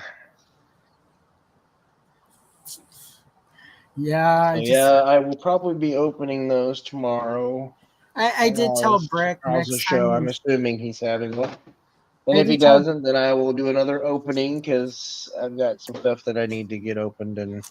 But yeah, I went ahead and put Blackwash on the head for this to make everything pop. So I'll have to do that for the next couple that come in. So I'm army building. So nothing wrong with army. Before we go, we have the biggest question of the night. Dun, dun, dun. What did you find joy in today? Oh God! Well, it can be more than one thing, right? Yep. Okay, so, and I apologize for how personal the statement is going to be. As mentioned, I'm recovering binge eating person. Mm-hmm. For a long time, that meant not having any food that could trigger it. But I'm in the phase now where I get to try foods again. So today I went with my friend to have lunch, and we went to a Cajun style restaurant, but it's pretty good for up here. But I got to have hush puppies. Yeah. Deep fried, and they actually make them back home. So I got to eat hush puppies today. And it's been I haven't had good hush puppies since I've lived up here, and I've been in the Pacific Northwest for 20 years now. But they actually tasted like I remember them from back home. So there was that. We went to Rogue Toys after lunch, and I picked up some beater Star Wars figures. I got a Padme with the column and a chain because for some reason George Lucas needs women to be half naked after he's made them super smart. And so they don't intimidate him too much. And I got a Mon Mothma, so I'm going to use a head from that on the Mon Mothma body and make a Padme handmaiden from episode 1. Because we still haven't got that figure, Hasbro. But that brought me joy because those were both in the 2 for $5 bin at Nice. Toys. Then we've got this awesome kitten. And many times he brought joy. We have 2 older cats. And our middle cat, he was part of a bonded pair, and we lost his sister about a year ago. So he's had sadness, and it's really hard when your pet is mourning. But he has been, as he adjusts to having this kitten, all of a sudden he's starting to like I saw him watching the kitten today, and he was like excited, but not yet ready to play with the kitten. But it was just like seeing that was really good. Maybe he's uncertain if it's gonna stay or not. So yeah, right. He's trying to figure it out, but like I don't know. He's been having good days, so that's joy. This has been really joyful for me. Like, I am not always somebody comfortable doing public stuff like this, and I've been learning to enjoy this. And it's I don't know. Like it's funny when you started doing these, I was like, oh my God, that would be terrible. It would be so weird and scary. And then it got to a point where I'm like, he hasn't asked me yet. I was having that moment. And somebody else was like recently that you had on said, I was just wondering why he never asked me and feeling bad. And then he asked me, and then I was like, oh no, I have to go. And I literally was having that day when your message popped up, and I'm like, oh my God. But it was exciting. Like I was like, because I'm getting to this point where it's fun to come on here on the internet, on live streams, and talk with people and like share this stuff. Like, like we're all sort of, I don't want to, like I say, like weird and effective. We're all these weird, strange, dorky people, and we have these weird, strange, dorky things we like, but we all like them together, and it's I don't know. Remember, we all fall on this category somewhere. I don't know. I just within these 3 circles, all of us are there. I have whether found some we really believe it or not. I take a lot of joy from like sort of the community, like Brick. Right now in chat, I see Brick, I see Oz, I see Thanos.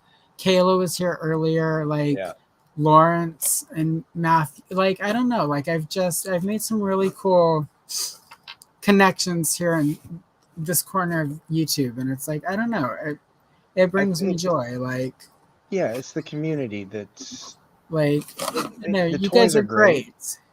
The toys are great, but at the end of the day, it's not the toys. It's going to be the community for me. And I'm glad you said that, because that's something I've been trying to like. And it just sort of what you like.